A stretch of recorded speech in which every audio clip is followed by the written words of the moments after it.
국민 앵커 백운기, 정확한 분석, 날카로운 시각.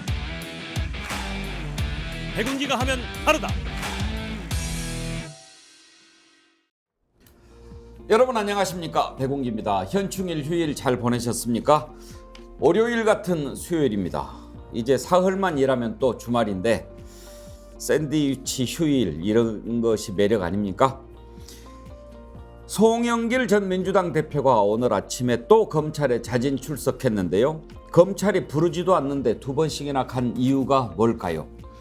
송영길 전 대표는 기자들과 만나서 검찰이 출국 금지까지 시키면서 한 달 반이 넘도록 소환도 못한다 이렇게 비판하면서 김건희 여사 주가 조작 사건은 왜 손도 못 대느냐 소리를 높였는데 아마 이 말을 하고 싶어서 간 게 아닌가 싶습니다. 검찰이 부르지도 않는데 두 번이나 스스로 나간 송영길 전 대표도 좀 이상하고 송 대표가 말한 그 내용도 좀 이상하고 아무튼 지금 세상은 좀 상식과 떨어져 있는 것 같습니다. 생방송 백운기의 정치본색 출발합니다.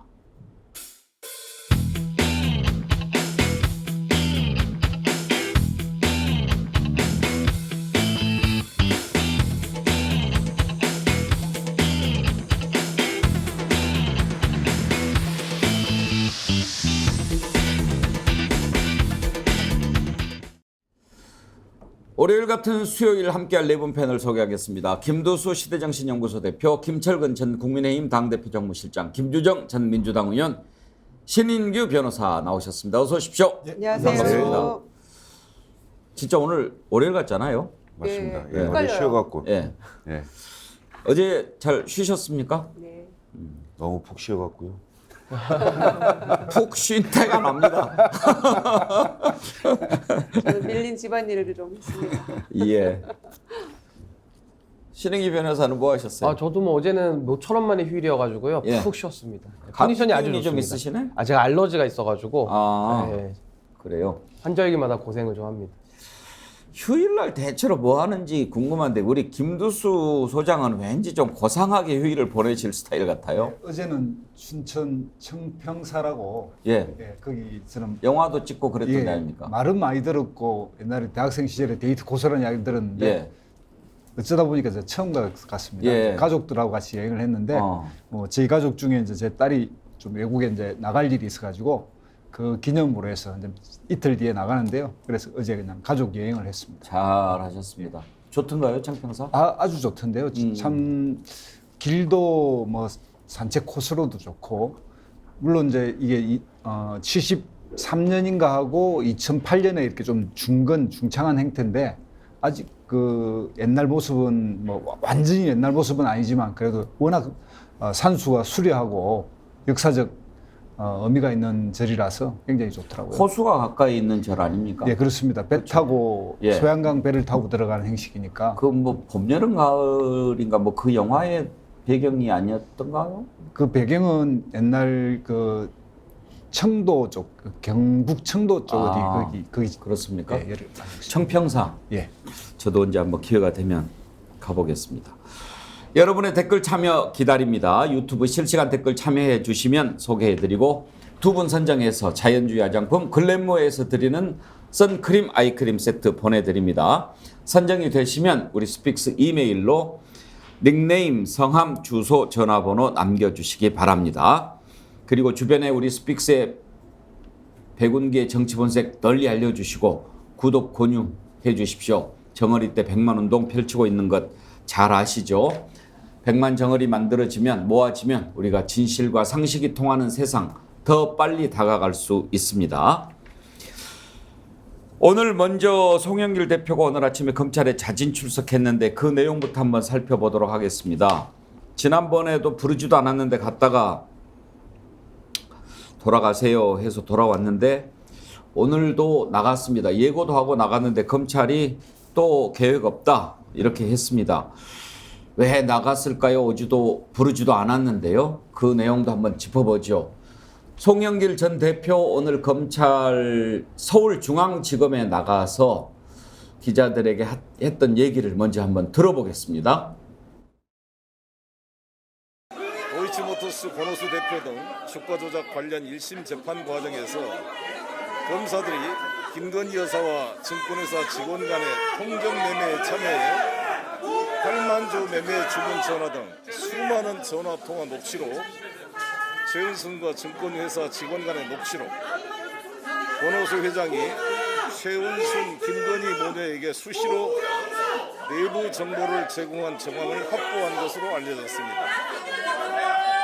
그런데 이정근의 녹취록을 가지고 민주당 전체를 벌집 쑤셔 놓은 듯 요란하게 수사를 하고 국회의원 2명 구속영장을 청구한 검찰이 김건희 여사는 소환은커녕 서면 질문도 못하고 있습니다.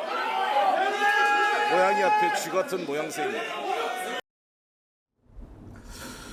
들어보니까 김유정 의원 기자회견을 하려고 검찰청에 간 것 같은 느낌이 드는데요. 예, 작정하고 간 것 같습니다. 예. 그리고 이제 한 22장, 200장 고지 22장 분량의 이제 글을 그렇게 많이 예, 있었대요? 곧바로 올렸다고 하거든요. 이제 검찰이 또 이제 이번에도 시체말로 까인 거 아닙니까? 아직 준비 안 됐다 뭐 이런 차원인 것 같은데 그래서 미리 준비하고 작정하고 간 것 같고요. 그래서 이제 SNS에 그거 다 입장을 올렸다고 하는데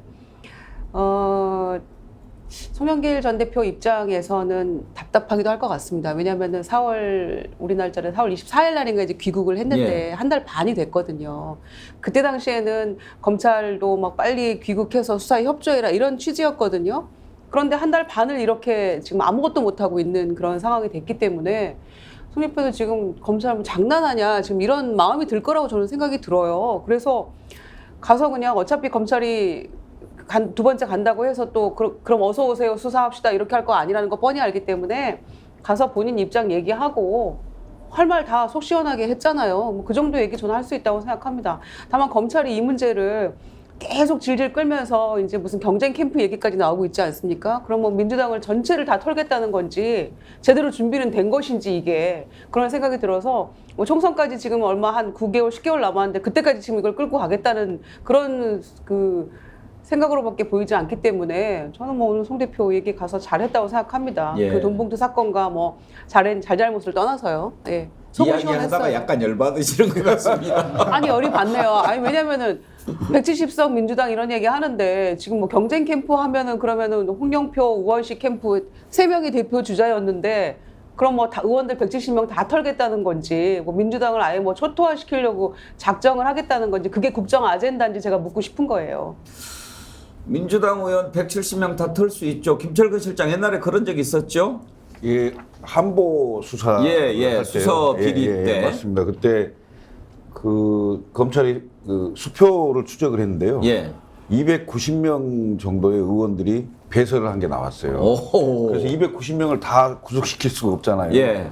그래서 아마 그 정치적 흥정을 한 것 같아요. 각 당의 대표 선수 1명씩 구속을 해서 4명이 그 국회 상공위원회 뇌물 사건으로 변질돼서 4명이 기억나는 게 구속되는. 그때 뭐 김태식 의원 맞습니다. 예. 김태식, 홍인길 뭐 이런 예, 분들이 아마 예. 구속이 됐던 대표 주자들만. 맞습니다. 그러면은 마음만 먹으면 290명 다 입건이 될 수 있는 상황이었네요. 그때 그렇죠. 예. 네.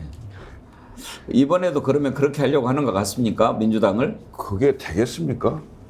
왜냐하면 그때는 수표를 추적을 했기 때문에 수표로 그 한보 회장이 각 당 대표와 대통령에게 준 겁니다. 그리고 그 수표를 이른바 오리발이라고 해서 추석 때 그 총재가 의원들에게 300만 원, 500만 원씩 이렇게 오리발이라고 해서 주는 거죠. 예. 그걸 이제 대표와 총재가 주니까 아무 의심 없이 의원들이 그냥 뒤에 배설을 해갖고 쓴 겁니다. 그러니까 검찰이 수표를 추적해서 증거가 나왔기 때문에 이건 문제가 됐던 일인데 지금 민주당의 그건 현금이 대부분 혹시 전달됐다면 현금이었을 거고 예. 그다음에 전달된 장소 뭐 이런 게 특정이 제대로 안 돼 있고 그냥 무슨 지금 이정근 전 사무부총장하고 강내구 씨하고의 그 녹취록 전화 통화 내용만 있는 거잖아요. 이게 확인이 되기가 쉽지가 않아요.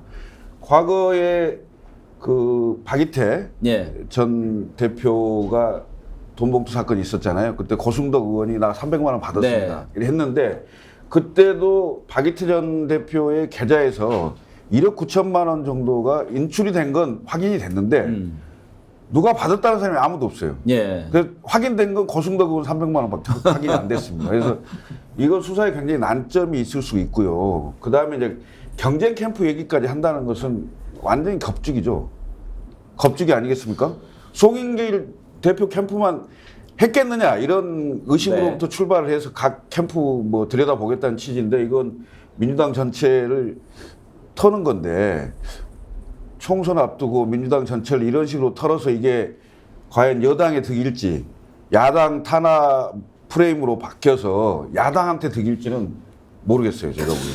전 개인적으로 그런 생각은 듭니다. 대체로 이제 돈이 오고 가는 그런 범죄의 경우에 어떤 이권에 개입하는 그런 상황에서 돈이 이렇게 업자한테서 전달이 되고 그 돈을 받고 뭐 이익을 뭐 좀 주고 이런 경우는 정말 법으로 완전히 처단해야죠. 그런데 지금 논란이 되고 있는 민주당 돈봉투 사건은 경선 과정에서 이제 오고 갔다는 것 아닙니까? 이것은 정말 정치 자금도 자금이지만 정치 문화, 선거 문화, 정당 내에 이런 것을 완전히 좀 새롭게 하는 그런 계기로 삼아야지 이걸 가지고 막 검찰이 막 걸렸어 너 막 이렇게 몰고 가는 것처럼 보인다면 오히려 대체로 이럴 때 역풍 보는 거 아닙니까? 맞습니다. 한국 정당 문화의 선진화의 계기로 삼아야 되고요.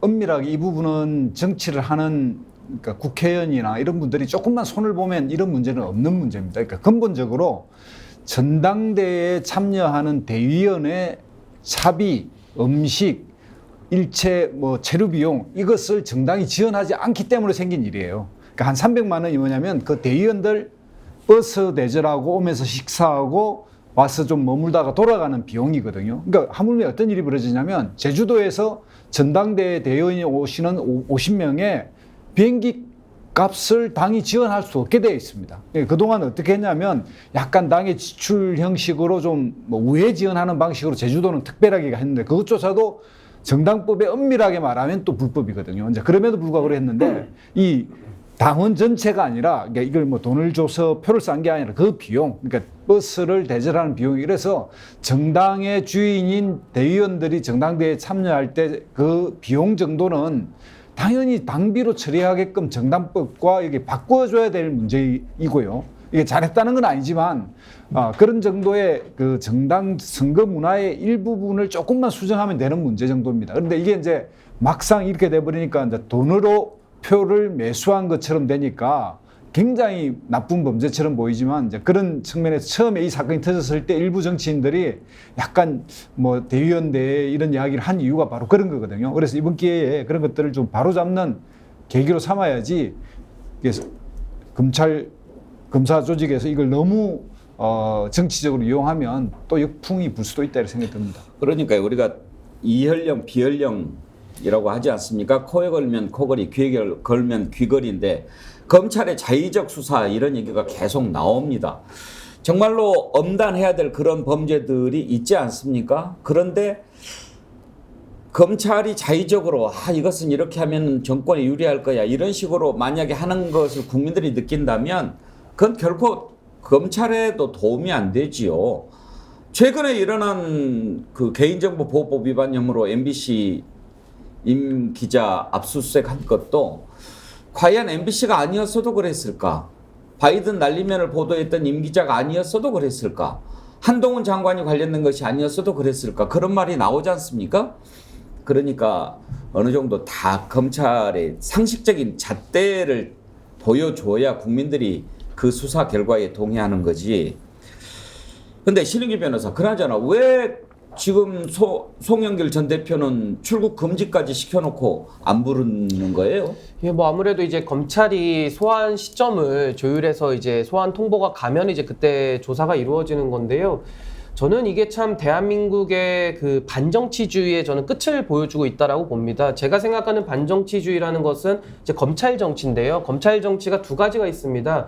이제 사법의 정치화가 있고요. 정치의 사법화가 있는데 이 둘 다 나쁜 겁니다. 지금 송영길 대표가 하고 있는 것은 사법의 정치화죠. 자신의 사건을 정치적으로 이제 정치 쟁점화 시키는 것이고 지금 검찰이 검찰권을 불공정하게 행사한다는 의혹을 받는 소위 말하는 이 정치 검찰 행태 있지 않습니까? 이거는 정치의 사법화거든요. 그러니까 이 두 가지가 다 지금 문제가 있는 겁니다. 근데 동시에 지금 대한민국 사회에서는 이 두 가지 문제가 압축적으로 좀 나타나고 있다는 게 현재의 문제고요. 저는 한동훈 장관이 검찰을 총괄하고 있는데 한번 묻고 싶어요. 그러니까 본인의 개인정보 위반이라고 하는 본인이 피해자인 사건은 방송국을 수사하고 압수수색하고 뭐 기자의 속옷까지 뒤지고 뭐 여러 가지 수사를 거의 뭐 벌떼같이 하지 않습니까? 그러면 왜 김건희 여사에 대한 수사는 왜 안 하며 최은순 여사에 대한 수사는 이것도 왜 부실하며 특히 대장동의 몸통이라고 할 수 있는 이재명 대표랑 박영수 전 특검도 몸통에 준하거든요. 왜 이분들에 대해서는 소환 한 번 안 합니까? 그러니까 지금 검찰권의 행사를 누가 봐도 자의적으로 하거든요. 그러니까 저는 돈봉투 사건 저는 발본 3건 했으면 좋겠습니다. 뭐 300명 전체가 수사 대상이든 말든 뭐 법과 원칙대로 저 하는 거 찬성합니다. 그렇다면 그 법과 원칙이 반쪽짜리가 돼서는 안 되고 본인 편이라고 여겨지는 박영수 전 특검에 대해서도 엄격하게 수사해야 되는 거 아닙니까? 제가 볼 때는 박영수 전 특검에 대해서는 수사할 때가 뭐 수십 곳도 넘을 것 같은데 전혀 움직이지 않거든요. 그러니까 저는 한동훈 장관이 자기 관련된 사건 그리고 자기 편으로 인식되는 사람들에 대한 사건에 대해서는 검찰권을 쓰지 않고 또 상대방에 대해서는 저렇게 쓴다는 것은 아까 제가 서두에 설명드린 이 정치의 사법화라는 이 반정치주의에 대한 문제를 검찰이 이것은 정말 대한민국 정치에 있어서는 안 될 일을 지금 하고 있다. 저는 이렇게 봅니다. 하여튼 검찰 수사가 이게 실력이 부족해서 그런 건지 아니면 도대체 무슨 계산을 하느라고 그런 건지 대체로 예상되는 수순들 있지 않습니까? 그래 이 정도면 불러서 조사하고 이 정도면 영장 청구하고 기소하고 이렇게 좀 가야 되는데 어떨 때는 부지하 세월이에요. 그거 제가 설명드리면요. 지금 검찰이 마음이 콩밭에 가 있어서 그렇습니다. 어디에 가 그러니까 있습니까? 쉽게 말하면 윤석열 대통령이 총장 시절에 예. 재미를 많이 보지 않았습니까? 이 검찰 수사권 가지고. 그러니까 지금 검사들한테 좋은 교훈, 나름대로 아주 이상하지만 그 좋은 교훈으로 검사들이 배우고 있는 거 아니겠습니까? 본인이 갖고 있는 이 권한, 신성하게 국민으로부터 위임받은 이 검찰권이라는 것을 자기 마음대로 써가지고 대통령까지 되는 세상이 돼버린 겁니다. 이게 반정치의 특징이라고 할 수 있는 아까 사법의 정치와 정치의 사법화인데 지금 저는 검사들이 다 지금 정치하면서 자신들의 정치적 이익을 생각하지 않으면은 이렇게 불공정하게 할 수가 없다. 저는 이렇게 봅니다. 지금 대한민국 검사들이 다 대통령 꿈을 꾸고 있다 이런 말씀인가요? 저는 상당한 롤모델로 저는 작용하고 있다고 보고요. 뭐 윤석열 대통령까지 갈 것도 없이 아니 한동훈 장관 하는 거 보십시오. 한동훈 장관이 검사로 하다가 갑자기 뜬금없이 장관이 돼가지고 지금 하는 거 보면은 누구보다 정치적으로 본인의 사건을 이용하지 않습니까? 전 검사들이 거기서 지금 뭘 배우는 거 아니냐, 좀 잘못 배우고 있다 이렇게 봅니다. 김철근 실장, 신인규 변호사가 좀 더 세진 것 같아요. 아니 근데 그 모든 검사를 다 그렇게 보면 안 되고요. 예. 그러니까 이른바 검사 중에서도 각 부서가 있잖아요. 그 중에 이제 특수부 예. 검사들을 아마 얘기하는 걸로 네. 보이는데 이른바 특수통이라고 하는 거잖아요. 지금 얘기했던 박영수 특검도 특수통이고 지금 대통령이 대신 윤석열 대통령도 특수통이고 한동훈 특수통이고 그러니까 특수통 검사들이 수사를 기획하고 이것을 언론을 잘 이용하고 이게 그 차질화돼 있죠 사실은. 그리고 그렇게 해서 그 사건을 정리하고 뭐 이런 그 차질화돼 있는 그 검찰 수사의 행태를 지금 뭐 비판하는 측면이라고 보고요. 일반적으로 많은 검사분들은 그렇지 않죠. 형사부 정말 고생 많이 하거든요. 예. 몇 건씩 하루에 몇 건씩 처리해야 되는 그런 고생 많이 그 김웅 검사 시절에 썼던 검사내전 있잖아요. 그 검사내전 소설이 드라마 됐는데 예. 거기 보면 형사부 검사들 엄청 고생 많거든요. 그리고 정말 성실하게 수사합니다. 그래서 일부 특수통 검사들을 비판하는 걸로. 제가 변호사인데 검찰 전체를 제가 매도하겠습니까? 전혀 그렇지 않고요. 제가 아까 특정을 했던 사건들이 너무나도 편향적이고 아니 일례로 한동훈 장관 저 영장 청구한 그 검사는 도대체 생각이 있는 겁니까? 그 방송사에 대해서 영장을 청구를 검사가 있거든요. 그러니까 그런 검사에 대한 이 업무 행태를 비판 안 할 수 있겠습니까? 저는 신인규 변호사 말씀하실 때 고개를 100번도 더 끄덕였어요.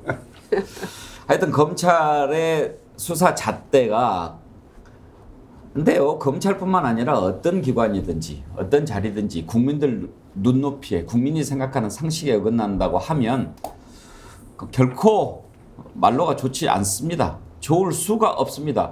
국민이 원치 않는데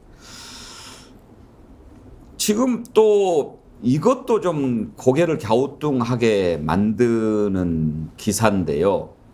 지금 김성태 쌍방울그룹 전 회장이 여러 가지 혐의로 지금 구속돼서 조사받고 있지 않습니까? 그런데 이런 진술을 했다라는 게 기사가 나왔어요. 근데 이런 기사는 검찰이 안 알려주면 어떻게 하는가 궁금하긴 한데 한 달에 3천만 원씩 이화영 전 경기도 평화부지사를 통해서 이해찬 대표한테 전달했다. 이런 취지의 진술을 확보해서 지금 사실관계를 확인하고 있다는 거예요. 김두수 소장, 이런 거는 지금 검찰이 붙잡아 놓고 조사하고 있으니까 검찰에서 안 나오면 어디서 나옵니까? 맞습니다. 이거는 뭐 나올 곳은 검찰 말고는 없죠. 그리고 이제 이런 행태가 특수 쪽 그 수사의 기법인 것 같습니다. 수사가 막혀서 그 막힌 수사를 나름대로 다른 방식으로 물꼬를 돌리려고 언론에 흘려서 그쪽에 사회적 비난이나 이런 걸 집중시켜서 그게 다시 또 수사의 어떤 그 동력을 쌓는다든가 이런 방식. 뭐 좋게 이야기하면 옛날에 이제 과거 뭐 힘 있는 재벌 수사를 하려고 할 때 이제 그런 방식을 사용했다는데 이제는 그게 이제 버릇이 되고 그게 누적돼서 이제 실력이 없고 안 되는 일 그리고 정치적 뭔가 기획이 필요한 일 이런 걸 전부 다 이제 언론에 뭐 단독 보도니 특종이라든 이런 이름을 흘려가지고 수사의 동력으로 삼아서 여론을 동원하는 방식으로 하고 있고요. 그런 행태에서 정말 확인도 안 되는 물론 이게 사실일 수도 있고 사실이 아닐 수도 있는데 그냥 일반의 피의자가 검찰에 진술한 내용 또는 진술했는지 안 했는지도 모르지만 그렇다고 추정되는 내용을 언론에 흘리고 그래서 민주당에 말하자면 가장 이제 어떤 어른 역할을 하고 있는 이해찬 전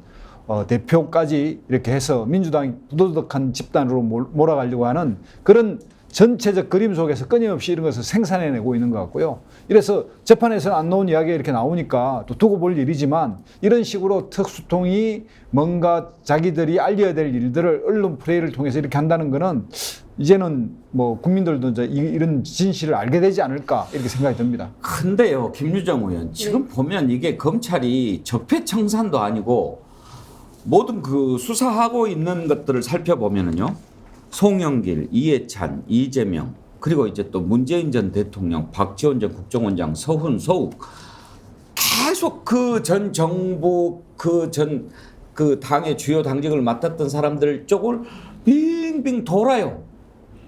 그러니까요. 이제 앞으로 한 4년 퇴임하는 시점에 아마 윤석열 대통령이 이렇게 말할 겁니다. 문재인 정권 때문에 나는 아무것도 못했다. 이렇게 얘기하고 퇴임을 하지 않을까 싶은데요. 그 4년을 어떻게 우리가 기다릴 수 있을지는 잘 모르겠고 중간에 무슨 일이 일어날지 두고 봐야 될 문제죠. 그런데 이 지금 검찰발 무슨 월 3천만 원씩 2년간 줬다 이런 얘기들은 누구도 알 수 없는 이야기고 어떤 근거로 이런 이야기가 나왔는지 알 수 없는 이야기들입니다. 이건 검찰발이라면 이거 명백한 피의사실 유포는 명백한 범죄 행위잖아요. 근데 그런 것들을 이렇게 아무렇지도 않게 이렇게 흘려보내고 있는 상황인 거죠.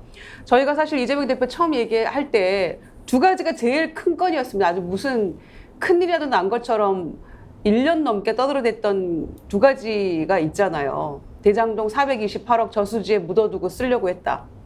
두 번째는 쌍방으로 해서 변호사비 대납해줬다. 이 두 가지였어요.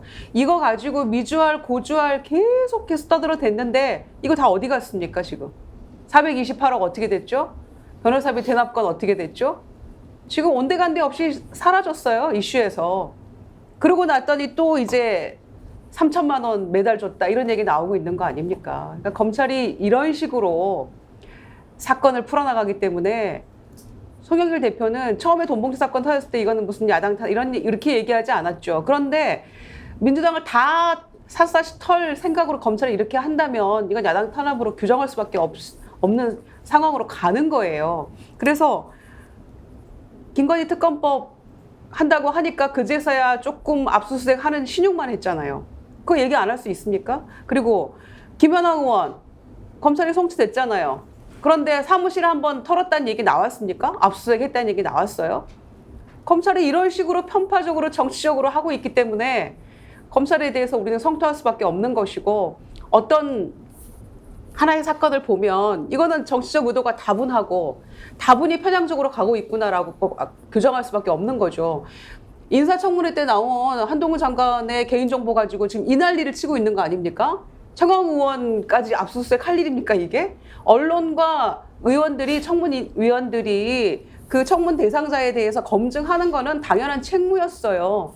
그런데 이거는 이제 인사청문회 근간을 흔들려는 그런 행태라고밖에 볼 수가 없는 것이고, 이 전반적인 모든 것을 놓고 봤을 때 정말 검찰 이렇게 가서는 안 된다. 다시 한번 규탄합니다, 저는. 근데 저는 여기 조금 생각을 달리하는데요. 저는 문재인 정부가 지난 5년 동안 집권을 했기 때문에 저는 마땅히 수사해야 될 부분이 있으면 수사해야 된다고 봅니다. 그것까지 다 이제 뭐 물타거나 이러면 안 되는 것인데, 근데 저는 이런 거죠. 검찰의 수사권이 너무 한쪽에만 지금 편향되면서, 그렇죠. 쉽게 말하면 박영수 전 특검이나 뭐 예를 들면 그 대장동 관련해서 양지식 특검보나 이런 사람들 많거든요. 근데 여기에 대해서 수사를 전혀 안 하고, 또 대통령 뭐 장모나 뭐 김건희 여사에 대해서 수사권을 전혀 행사하지 않거나 봐주기 때문에, 이러면은 당연히 마땅히 수사해야 될 것까지도 이거 수사권이 불공평하네? 그럼 이 수사도 오염된 거 아니야? 이런 인식을 주면서 그럼 검찰은 아무것도 못하게 되거든요. 그러니까 저는 좀 윤석열 대통령이 본인이 검찰 출신이기 때문에 정말 검찰권 행사 하나하나 할 때마다 진짜 신중해야 되는데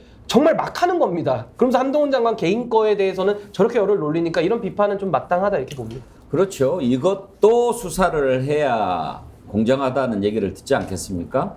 이것만 수사해가지고 어떻게 공정과 상식에 부합하겠습니까?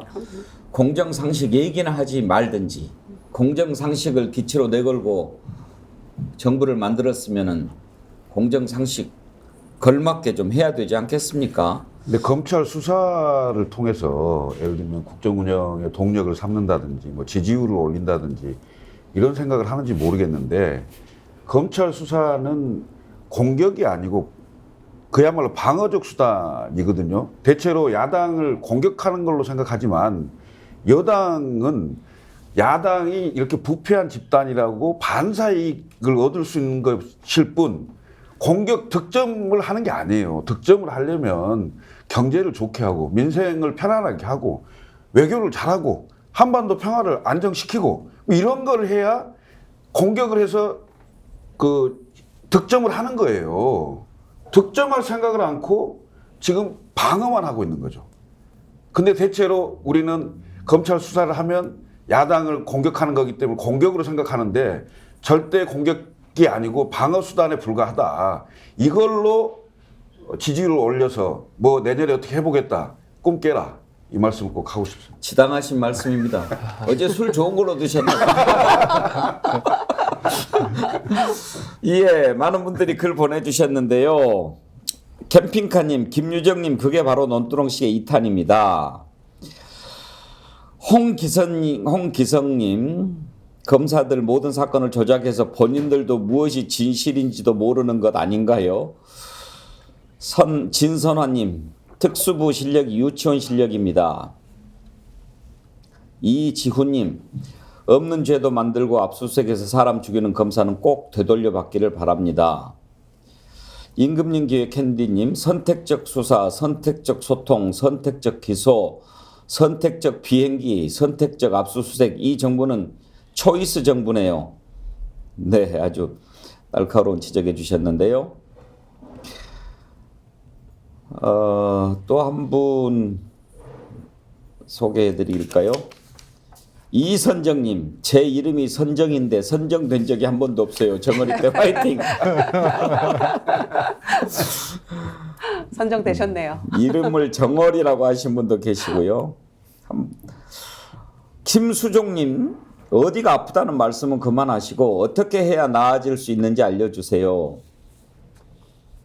스픽스 고객센터 상담원님과 통화했는데 제발 우리 국민이 어찌해야 될지를 알려주시면, 아이고, 스픽스 고객센터 상담원이 어떻게 우리 국민이 어떻게 해야 될지 알려드릴 수 있겠습니까? 함께 우리 정치분석 보시면서 고민하시죠. 그러면 진실에 더 가까이 다가갈 수 있고 또 상식이 어떤 것인지 우리가 정확히 알 수 있으니까요. 김수종님 그렇게 해주시기를 바라고. 이거 보다가 속보가 떠서 제가 아주 깜짝 놀랐는데 속보 혹시 보셨나요? 박희영 용산구청장이 보석으로 석방됐네요. 예, 저도. 야, 진짜. 요즘 영장 발부하는 판사님이나 이런 걸 허락하는 판사님들도 사회적 기본 그 평균적 인식에서 너무 벗어나는 것 같아요. 국민들이 이러니까 특검청에 대한 뭐 당연한 이런 생각을 할 수밖에 없고. 오늘 이렇게 정말 화가 나는 게 오늘 이제 그 이태원 유가족들이 특별법 제정하라 촉구하면서 농성 이제 시작을 하는데 거기에 이제 이재명 대표랑 다 함께 했거든요. 본청 계단에서. 그런데 그날 김희영 구청장을 또 이렇게 보석 박희영. 허가를 네. 박희영 구청장을 또 보석 허가를 해주는 이건 정말 이게 일부러 이렇게 하는 게 아닌가 싶을 정도로 공교롭습니다. 그런데 우리 국민들 뭐 윤석열 대통령 약자 얘기하잖아요. 약자를 보호해야 된다 얘기하고 막 자유 얘기하는데 지금 이분들의 이 피눈물을 생각하면 그것만으로도 지금 윤석열 이 정권은 고개를 들 수가 없어야 마땅하거든요. 그런데 누구 한 사람이 책임지는 사람이 없이 이렇게 그냥 유야무야 흘러가고 있는데 이건 반드시 짚어야 되고 특별법도 만들어야 되고 그 유가족들이 도대체 내 아들 딸들이 어떻게 지금 그 순간에 마지막을 이렇게 그 맞이했는지조차 모르는 상태로 이렇게 세월이 흘러가고 있는 거잖아요. 누구 한 명도 책임 안 지고. 용산 경찰서장 한 명이 잘못해서 159명이라는 그 젊은 목숨들이 희생됐네요. 지금 참 저 보석이라는 건 이제 재판부가 낸 거긴 한데 참 저도 보면서 씁쓸하고요. 이게 뭐 유전무죄, 무전유죄처럼 보여질 거 아니냐, 사법 불신으로 이어질 수밖에 없다는 생각이 들고 이태원 참사는 사실 행안부 장관부터 해서 지금 탄핵소추 당해 있지 않습니까? 이 정부 전체적인 문제를 돌아봐야 되는 것인데 최근에 그 오발령 사태까지도 이렇게 돌이켜보면은 하나도 나아진 게 없는 이런 상황 속에서 앞으로도 국민들이 그럼 도대체 누구를 의지하고 살아야 되는가 이런 의문이 남거든요. 그렇다면은 윤석열 대통령이 좋아하시는 게 수사하고 책임자 처벌인데 그 처벌이라도 좀 제대로 해야 될 거 아니겠습니까? 근데 그것조차 안 된다 그러면은 정말 이 나라엔 희망이 없죠. 완전히 근본부터 다 바꾸지 않으면 희망이 없죠. 처벌을 하는 것을 부담스러워하는 걸까요? 일단 뭐 인정을 안 하겠다는 생각이 있는 것 같고요. 오기인 것 같고 이런 문제에서는 당연히 용산구청장을 사퇴시키고 이제 뭐 새로 이렇게 용산구청을 구성해야 되는데 이렇게 보석이 되면 용산구청장 업무가 재개되는 거 아닌가 싶은데요. 지금 뭐 이제 구속 무죄 상태를- 추정 원칙에 따라서 아직 예. 저 판결이 안 났으니까 재개되겠죠. 복귀할 수 있는 거 아닙니까? 맞습니다. 그러니까 이게 원래 이제 2차 재판에 유죄가 되면 이제 완전 중지가 되거든요. 예. 그 전까지는 그 결재가 가능하단 말입니다. 옥중 결재가. 그런데 보석까지 되면 이제 용산구청을 출근해가지고 이게 업무 재개하겠다는 건데 국민들이 이게 용서할 수 있을까요? 방통위원장은 기소됐다고 면직했잖아요. 뭐 지금 이거는 뭐 면직시킬 수 있는 위치는 아니지만 그래도 뭐 당 대표도 마음대로 하고 그러는데 뭐 구청장 하나쯤이야 뭐 맘만 먹으면 정리 못 합니까? 그 용산이 권영수 장관 지역구거든요. 예. 근데 정치적으로는 사실 빨리 책임을 졌어야 옳죠. 근데 지금 아마 탈당했을 거예요. 그래서 당에서 어떻게 할 수 있는 상황이 안 되고 지금 사법부가 결정을 내리긴 했지만 검찰의 의견이라는 게 있었을 거예요. 그렇지 않아요, 변호사님? 아마 검찰 의견이 그 호의적이었기 때문에 아마 사법부 판단도 그 영향을 받았을 거예요. 그래서 이건 국민정서법 위반이죠, 사실은. 이거 이렇게 그 해당 지역의 그 행정 책임자였는데, 하여튼 도덕적이든 정치적이든 형사적이든 뭔가 책임을 져야 될 상황이고 하나도 풀린 게 없는데 이런 식으로 처리된다. 이건 용납하기 어렵죠, 국민들 입장에서는. 결국은 제가 보기에는 그 정치적 책임은 정부 여당이 질 수밖에 없는 구조로 흘러가지 않을까 이렇게 생각이 됩니다. 도대체 이태원 참사를 바라보는 이 정부의 인식과 시각이 뭘까 궁금한데요. 되게 우리가 이제 책임을 이야기할 때는 잘못에 대한 책임도 있지만 그로 인해서 너무나 큰 상처를 입고 비탄에 빠져 있는 유족들도 있고 또 국민들이 그 어마어마한 재난을 바라보면서 느꼈던 그런 고통도 있으니까 거기에 대해서 이제 정치적인 책임을 지고 그러는 게 정치적인 해법 아닙니까? 그래서 장관이 뭐 구체적인 범법 뭐 잘못이 뭐가 있겠습니까? 장관이. 그렇지만 어떻게 서울 시내 한복판에서 159명이 압살을 당해서 죽습니까? 이거 말이 안 되는 거 아닙니까? 그런 일이 일어났는데도 주무장관을 안 바꿔요. 이런 정치는 본 적이 없어요. 그래서 국민들이 놀라고 기함하고 그러는 거 아닙니까? 그런데 버텨요. 국회에서 안 바꾸니까 탄핵을 해도 버텨요. 이러는 정부를 어떻게 참 정말 답이 없는데, 자, 그래도 그러면 좀 뭔가 느끼게라도 해줘야 되는데 그러지 않잖아요. 그나마 잡아 넣은 게 용산서장, 용산구청장인데 여기도 뭐 머리 아프다고 그러니까 그걸 또 석방을 해요. 그러면 그 유족들은 심정이 어떻겠습니까? 오늘 보니까 법무부는 또 뭐 사형제 시효를 폐지한다고 뭐 그런 법 개정안을 내놓는다고 그러는데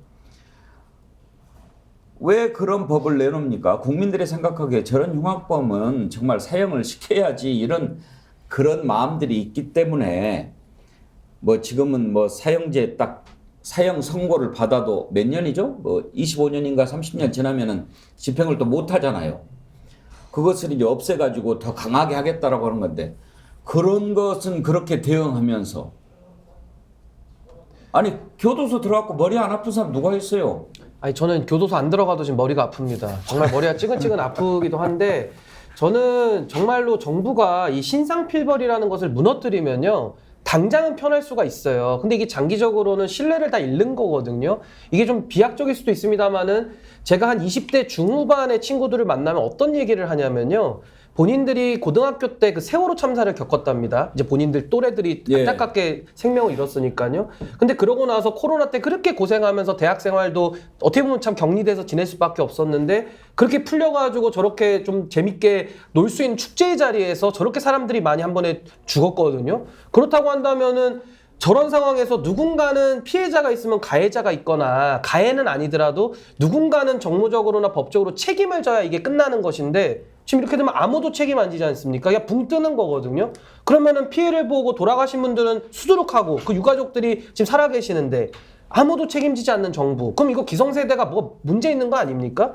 그럼 그 의사결정을 하고 경찰을 정비에 경비 업무에다 투입할 수 있는 권한을 가진 사람들은 사인을 해야 되는데 사인을 안 했고 그래가지고 사람들이 거기서 그렇게 한 번에 돌아가셨는데 거기에 대해서 아무도 책임을 안 진다? 그럼 저는 지금은 20대 중반 이 세대들에게 도대체 나라는 그럼 왜 있어야 되고 뭘 했냐는 겁니다.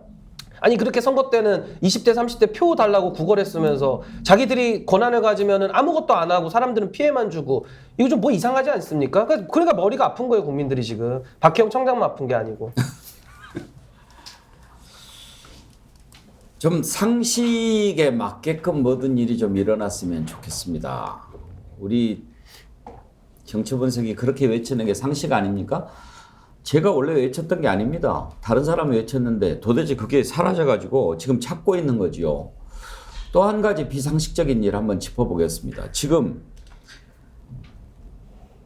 방송통신위원장 면직시켰죠. 그리고 차기 위원장으로 MB정부 때 홍보수석을 했던 이동관 특보를 지명한다는 얘기가 나온 지가 지금 꽤 됩니다. 근데 아직도 지명 발표가 없습니다. 그것도 궁금하고 이동관 특보 관련해 가지고는 여러 가지 지금 의혹들이 나오는데 그 중에 하나가 자녀 학폭 문제입니다. 지난번에 정순신 국가수사본부장. 국가수사본부장 네. 임명했다가 그래도 하루는 했죠. 사흘인가 그랬던 것 같은데요. 네. 그랬다가 학폭 문제 나와가지고 그만뒀잖아요. 스스로. 근데 지금도 그런 문제가 나오는데 그때 당시에 인사를 검증했던 법무부 한동훈 장관이 알았다면 그렇게 안 했을 거다. 그런 얘기를 했어요. 지금은 이제 나와서 다 국민이 다 알아요. 그런데도 만약에 내정한다면 지명한다면 그땐 또 뭐라고 해명할지도 궁금하고 이게 사실이 아닌 것으로 밝혀졌다는 것인지 하여튼 이것도 궁금하고 왜 지명을 아직까지 안 하는지도 궁금하고 또 한 가지 궁금한 것은 기자회견을 곧 한다고 그러더니 지난주에 한다고 그러더니 안 하고 이번 주도 지금 오늘이 수요일인데 아직도 언제 한다는 얘기가 없고 이건 또 왜 안 하는 건지 그것도 궁금하고 언제 한다는 건지 궁금하고 왜 이렇게 국민을 궁금하게 만듭니까? 일단 이동관 특보의 자녀 학폭 문제, 아들이죠. 아들 학폭 문제. 민주당의 장경태 최고위원이 했던 얘기를 먼저 한번 들어보시죠. 피해당한 학생들의 진술 내용은 다음과 같습니다. 이 땡땡은 작년 3, 4월부터 이유 없이 팔과 가슴을 수차례 때렸고 선택 과목 시간에 복싱 헬스를 배운 뒤 연습을 한다며 침대에 눕혀서 밟았다. 이 땡땡은 친구와 저를 같이 불러서 어떨 때는 나보고 친구를 때리라고 말하고 때리지 않으면 안 때린다고 나를 때렸다. 이 땡땡은 기숙사 복도에서 친구와 땡땡과 싸움을 하라고 시켰다. 나는 땡땡과 싸우지 않았는데 이 땡땡은 그럼 둘 다 맞아야겠네 라며 이유 없이 때렸다. 이 땡땡은 나와 다른 친구를 부하로 생각하는 듯 나를 즐겁게 해줘라. 친구를 때리고 와라고 말하며 말도 안 되는 행동을 시켜놓고 하지 않으면 목이나 머리를 잡고 흔드는 폭력을 행했다. 이 땡땡은 손톱을 내 침대에서 깎고 침대 곳곳에 뿌려놓거나 시험 기간에 깨워주지 않았다며 자기 잘 때까지 잠을 재우지 않았다. 친구가 이 땡땡을 피해 다니자 왜 피해 다니냐며 친구의 머리를 책상에 300번이나 부딪히게 했다. 공포와 압박에 떨고 시달렸을 학생과 교사를 대신하여 제 모두 발언으로 공개하겠습니다. 문제가 있다면 저를 고발하시고 학폭 은폐를 위해 노력한 이동관 전 대변인의 활약을 기자님들께서 잘 취재해 주시길 바랍니다. 김두수 수장 만약에 저게 사실이라면 상당히 좀 질이 안 좋네요. 아주 안 좋죠. 거기다가 저거는 뭐 조폭들이나 하는 짓이잖아요. 거기에 이제 정순신 아들하고 비교해 보면 거기는 그래도 법적인 걸 이용해서 피해 가려고 노력했는데 여기는 이제 권력을 동원해서 아예 그 법적 적용을 일치 안 받게끔까지 나갔으니까요.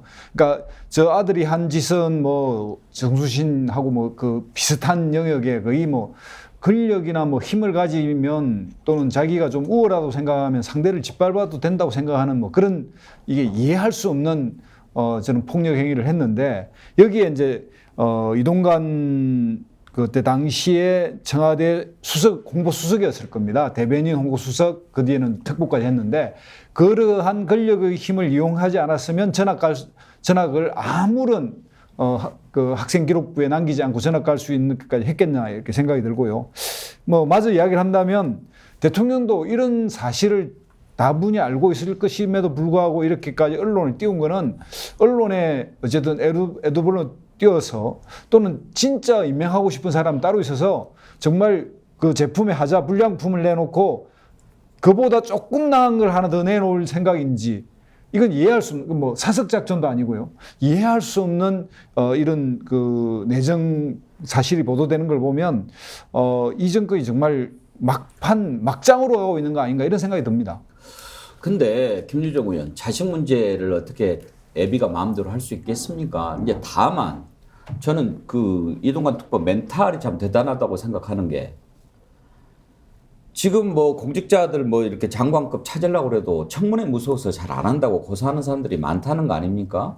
그러면 저 자녀 학폭 문제가 있다면 그거야 뭐 이제 부모가 참 죄송하다고 이제 생각하는 그런 부분인데 그 잘못이 자기 때문은 아니라 하더라도 이런 것들이 청문회를 하면 다 나오잖아요. 그런 건 무서워서 또는 그렇게까지 해서 가정이 막 상처받고 다시 또 불거져 나오고 이러는 게 괴로우니까 되게 공직에 안 나가려고 하는 거 아니에요. 또 사실 또 저렇게 하면 공직에 나간다는 말을 하기도 좀 뻔뻔한 거고 그런데도 그냥 하겠다고 하는 거 보면 참 대단하다 싶어요. 예. 이 정권은요, 양심도 없고 상식도 없고 또 이 공직에 내정되려고 하는 사람들도 다 마찬가지 그냥 같은 물에서 놀고 있는 것 같습니다. 그러니까 이동관 내정자 정말 실제로 정말 방통위원장이 내정이 된다면 저는 이거는 후쿠시마 오염수 방류에 버금가는 이건 그 재난 상황이라고 저는 생각을 합니다. 그래서 절대로 막아야 된다고 보는데 장경태 최고위원이 이제 과방위 소속이라서 아마 이제 청문위원으로서 그 활동을 하게 될 텐데 저는 정순신 사태를 왜 반면교사 삼지 않는가에 일단 너무 황당하고요. 그리고 그거 가지고 그렇게 이제 낙마를 시켰는데 더한 상황에 놓인 그 가해 학생의 부친을 방통위원장에 앉히겠다고 지금 저렇게 뜸을 들이고 있다는 자체는 정말 이거는 어불성설이죠. 더군다나 이동관 그 특보가 과거에 이제 방송 장악 관련해서 뭐 고소대마왕 뭐 이런 별명도 있고요. 하도 고발 많이 해가지고 뭐 MBC, YTN 뭐 할 것 없이 정말 무수히 많은 그 언론 장악과 그 방송 탄압을 위한 악행들을 저질렀었는데 조국 사태 때였나요? 그 즈음에 방송 나와서 한 얘기가 있어요. 자식은 부모의 거울이라는 얘기를 했어요. 이동관 특보가. 지금 누구 보고 하는 얘기입니까, 그게? 본인의 지금 자녀가 이런 엄청난 조폭의 버금가, 조폭보다 더한 일이죠, 이거는. 그 학생들 수준에서 이건 얼마나 끔찍한 그 일이었겠습니까? 그런데도 지금 공직에 나서겠다고 이렇게 하는 거 보면 또 이런 사람을 한상혁 위원장 임기 2달 남겨놓고 밀어내고 지금 이런 사람을 앉히겠다고 하는 이 정권에 대해서 절대로 저는 용서해서는 안 된다고 생각을 하고요. 이동관 스스로 이거를 본인이 하라고 해도 안 하겠다고 하는 게 상식이겠죠. 그게 공정 아니겠습니까? 근데 신인기 변호사, 네. 정순신 사태 때 인사정보관리단 법무부 산하 있잖아요. 알았다면 그냥 넘어가지 않았을 것이다. 그렇게 얘기했어요. 이번에는 그러면 이렇게까지 나왔는데 그걸 어떻게 검증을 했을까요? 그러니까 지금 일단 이동관 그 위원장 내정자라고 하기도 조금 애매합니다. 지금은 이제 그 인사 뭐 검증 내지는 아직 발표는 안 했기 때문에 뭐 저는 상당 부분 이제 정무적인 고민을 하는 걸로 보이는데요. 만에 하나 이제 곧 기사처럼 이제 내정이 된다면 내정 호소인이라고 합시다. 뭐 내정 호소라고 한다면은 정말로 그때는 한동훈 장관에 대해서는 이것은 뭐 책임을 물을 수밖에 없을 겁니다. 왜냐하면 정순신 사태에서는 몰랐기 때문에 그건 무능에 대한 책임을 져야 되고요. 이번에는 알면서도 만약에 묵과했다 이러면은 이거 뭐 그냥 이상한 인사 막 대도 인사정보관리단이 브레이크를 걸기는커녕 오히려 그냥 협조하고 있는 거 아닙니까? 이런 잘못된 뭐 학폭 있는 인사까지도 정무직 고위직에 올라갈 수 있는 것이 윤석열 정부의 인사 기준은 아닐 거 아닙니까? 그렇다면 한동훈 장관은 이번엔 알았기 때문에 그러면은 그 도덕적 기준이 이런 학폭에 대한 문제까지도 고위 정무직으로서 타당하다고 본다는 뜻인데 그럼 인사정보관리단이 있을 이유가 없죠. 그래서 전 이 부분에 대해서는 이제 법무부가 책임을 또 질 수밖에 없다 이렇게 봅니다.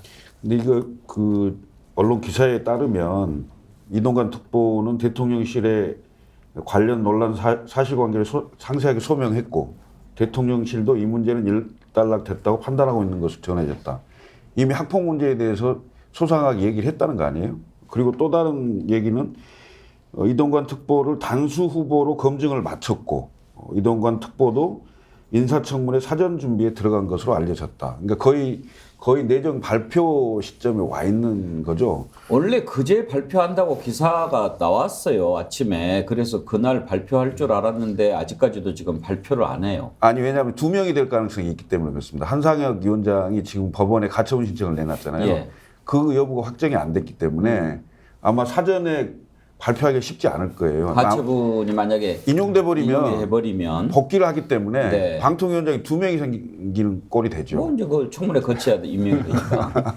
예. 근데 그런 것 같고요. 제가 보기에는 이 문제를 굉장히 심각하게 저는 바라봐야 된다. 이 정부가 이 정권이 과거의 반면교사를 삼아야 돼요. 민주당 정권일 때 조국 사태로 사실상 민주당 정권이 위험하게 된 거죠. 어찌됐건 중도층이 전부 대거 이탈하는 상황이 생겼기 때문에 그런 건데 지금 윤석열 정부에서 학폭 문제가 이미 언론을 통해서 다 나오고 문제가 있다는 그게 국민들 사이에 다 퍼져가고 있는데 그래도 임명을 강행한다?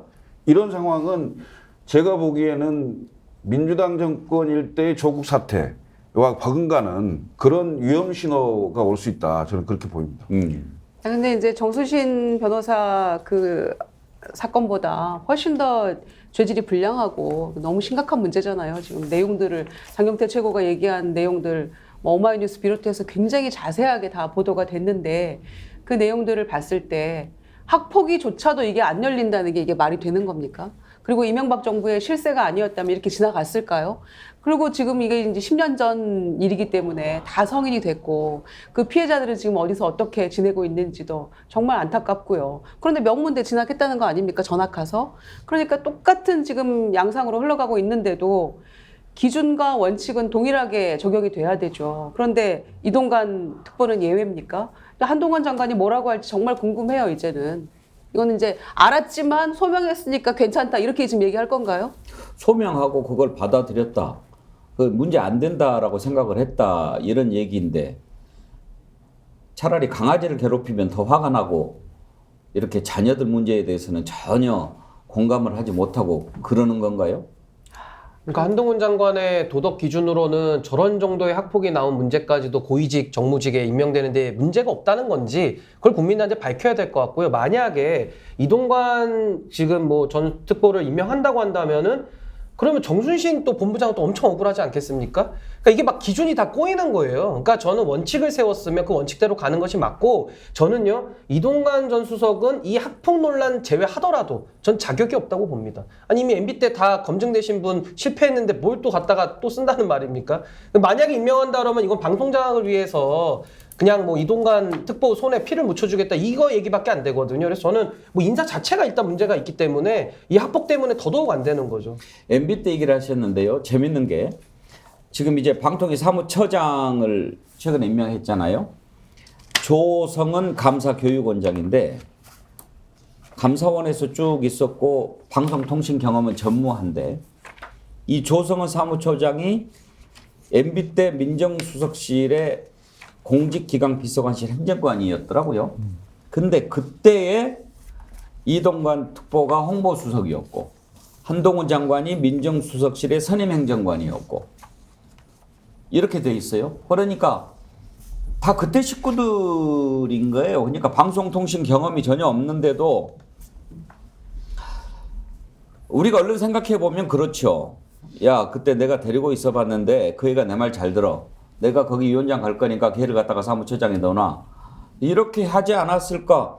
이렇게 생각하는 게 상식적 아닙니까? 맞습니다. 이게 지금 어쩌면 너무나 일관되게 그리고 일사불란하게 자기 하고 싶은 대로 하고 있는 증거이기도 하죠. 그러니까 실제 방송을 장악하고 그리고 방송에 그때 당시 했던 뭐 많은 그 폐해를 우리가 다 경험했지 않습니까? 그리고 뭐 고소고발도 있었고 또 KBS 뭐 MBC 그 많은 그러니까 한국의 언론 자유 지수를 상당히 뭐 20몇 위를 또 떨어뜨리는 그 일을 했는데 그걸 다시 한번 역사를 반복하겠다는 건 웃기지 않습니까? 정말 한 번은 비극으로 한 번은 희극으로 끝난다라고 하는 그 두 번에 반복된다는 이야기를 하는데 이렇게 희극적 요소로 다시 한번 방송위원장으로 이렇게 밀어붙인다면 윤석열 정부는 이제 시중에서 하는 말대로 보면 그러니까 공정이 아니라 꽁정이고요. 상식이 아니라 쌍식입니다. 정말 이거 쌍자가 들어갈 정도로 국민들이 불쾌하고 분노스러운 일들을 이런 식으로 대놓고 하는 거는 그리고 이런 일들을 할 때 만약에 기준이 법적인 처벌이 없었고 법적인 문제가 없었다. 그래서 우리는 하겠다. 그러면 뭐 그런 행태로 보이고 있는 것 같은데 그러면 국민들이 정확하게 정치에서 심판을 하죠. 왜 그러면 이렇게 MB 정부 때 사람들 다 다시 모여가지고 이런 식으로 하려고 하는 걸까? 이걸 생각해 볼 수가 있어요. 김철근 실장. 저는 그런 생각이 들어요. 지금 이렇게 벌어지고 있는 것들이 MB 때 일들이 다시 이렇게 재판으로 일어날 일들이 몇 가지 있어요. 광우병 사태. 그것은 이제 오염수 방류. 그리고 그 뒤에 이제 또 뭐 이제 세월호는 박근혜 때지만 그건 이제 또 이태원 참사. 뭐 이런 것들. 야, 그때 다뤄봤잖아. 이런 생각을 해서 그러는 거 아닐까 싶어요. 아마 그럴 가능성이 높죠. 왜냐하면 한번 해봤기 때문에. 그다음에 기본적인 언론관이라는 게 있잖아요. 언론관이 그 언론사의 통제가 가능하다 이렇게 생각할 수가 있거든요. 또 실제로 그런 걸 해봤고, 그 다음에 그 경영진에 대한 교체 있잖아요. 그걸 자기 사람을 또 심어서 경영진으로 하여금 일정 정도 통제가 가능하도록 하는 방법. 이런 여러 가지 방법들을 아마 동원할 수 있고 그런 것을 기획할 수 있는 사람을 필요로 할 수도 있죠. 왜냐하면 이만큼 학폭 논란이 세게 나오는 상황임에도 불구하고 계속 여론을 살피면서 밀어붙이려고 하는 걸 보면 결국은 언론 장악에 필요한 사람이라고 생각할 수밖에 없지 않나 이런 생각이 좀 듭니다. 왜냐하면 과거 전력이 말해주고 있거든요. 지금 대변인 홍보수석 하고 있는 김은혜 홍보수석이 당시 이동관 그 홍보수석 밑에서 대변인, 부대변인을 했고요. 그 다음에 지금 사무처장으로 가 있는 사람도 방금 얘기했듯이 인연이 있는 사람들이잖아요. 청와대 근무를 같이 해본. 그래서 그 손발이 맞을 수 있는 사람을 사전에 이미 한상혁 방통위원장 면직시키고 바로 사무처장을 바꾸고 이런 조치들을 하는 걸 보면 제가 보기에는 시간만 남아있지 결국 내정을 하고 임명 과정으로 가지 않을까 이런 생각이 듭니다. 근데 이거는 되게 안타까운 건 게요. 윤석열 대통령이 그러니까 민주당 정부에서 총장을 지냈고 이제 보수 지형으로 넘어오지 않았습니까? 근데 대통령이 임명하는 자리가 한 6,000개 정도 된다고 해요. 그러니까 고위직들이. 근데 보내려는데 사람이 없지 않겠습니까? 뭐 검사해봐야 몇 명 되겠습니까? 그러다 보니까 이 보수 정권에서는 박근혜 대통령에 대한 수사를 직접 했기 때문에 친박과는 거의 이제 뭐 건널 수 없는 강을 건넌 사이고, 그럼 남은 것이 이제 보수의 이준석 대표로 상징됐던 신주류들 내지는 그 주류들은 이미 다 축출이 됐기 때문에 남은 거는 MB 세력밖에 없는 겁니다. 근데 MB 세력들은 사실 윤석열 대통령 처음 당선인 됐을 때 첫 비서실장이 장제원 의원이거든요. 예. 이분도 MB 사람이에요. 그리고 뭐 권성동 의원도 마찬가지고 MB 정부 때 법무비서관 했고, 그러니까 이분들이 대통령실 들어가서 초기에 멤버를 세팅할 때 누구로 했겠습니까? 다 자기 사람들 보좌진들 데려다가 꾸린 거예요. 그러니까 자연 발생적으로 지금은 MB계가 차근차근 이 정부를 접수해 나가는 거 아니냐. 매우 안타까운 일이다. 저는 이렇게 생각합니다. 지금 이제 청문회를 만약에 하게 된다고 하더라도 과방위원장이 장제원 의원 아닙니까? 네. 그러면 또 어떻게 진행될지 우리가 또 그림이 그려져요. 뭐 매우 편파적으로 진행을 하겠죠. 만약에 내정이 된다고 하면. 위원장 지난번에 행안위에서 하는 거 우리 다 목도하지 않았습니까? 얼마나 쥐잡듯이 잡는 것, 억지 부리고 본인이 이석해도 좋다고 했던 다 허락해놓고도 또 나중에 왜 자리를 뜨냐고 소리 질러대고 이런 모습 다 봤기 때문에 어떻게 진행이 될지는 뭐 불을 보듯 뻔한 상황이 전개가 될 텐데요. 그런데 이 원칙도 없는 이런 인사에 대해서 특히 학교 폭력 문제는 지금 이 문제 때문에 피해받은 학생들이 유명을 얼마나 많이 달리하고 있으며 부모님 걱정하실까 봐 말 못하고 있는 학생들은 또 얼마나 많을 것이며 이런저런 거 생각하면 정말 가슴이 무너지는 사람들 너무 많을 겁니다. 그런데 이런 사람을 버젓이 공정과 상식을 외치는 이 정권에서 또 무슨 법과 원칙 얘기하는 정권 아닙니까? 그런데 이런 사람을 방통위원장으로 내정하겠다라고 지금 계속 이 얘기를 하고 있는 것은 정말 이 정권이 무너지는 소리가 아마 여기서 비롯되지 않을까 저는 이런 생각까지 하게 되는데요. 차곡차곡 이 선거를 위한 준비를 이미 돌입한 게 아닌가 이런 생각이 들어요. 야당 다 털고 언론 이렇게 장악해 가고 또 노조는 뭐 검폭 운운하며 경찰들 승진시켜 주겠다고 하면서 책임 묻지 않겠다고 하면서 캡사이신 준비하고 이런 과정들이 차곡차곡 이 선거를 준비해가는 과정으로 이미 돌입한 게 아닌가 이런 생각이 들어서 우려가 되고요. 청계천 돌아다니고 있는 MB, 그다음에 윤석열 대통령을 둘러싸고 있는 수많은 MB 인사들, 이거는 뭐 이미 십몇 년 전 데자뷰가 그대로 다시 한번 재현되고 있는 이런 모습인데 내년 선거를 위한 이런 이 전조 증상으로 다 나타나고 있는 게 아닌가 이런 생각이 듭니다. 방금 김유정 의원 법과 원칙 얘기하셨는데 노박구님이 법과 원칙은 소맥에 말아서 쳐드셨습니다. 그런데요, 지금 이제 아까 검찰 얘기했는데 검찰이 지금 여러 가지 수사를 하고 있는 것도 우리가 두 가지 문제 지적하지 않았습니까? 이것도 해야 되는데 이것만 하는 것. 그리고 뭔가 다 그 속셈이 이렇게 있는 것처럼 보인다는 것. 딱딱 공정하게 법의 잣대에 따라서 하고 있는 것 같지가 않다는 것.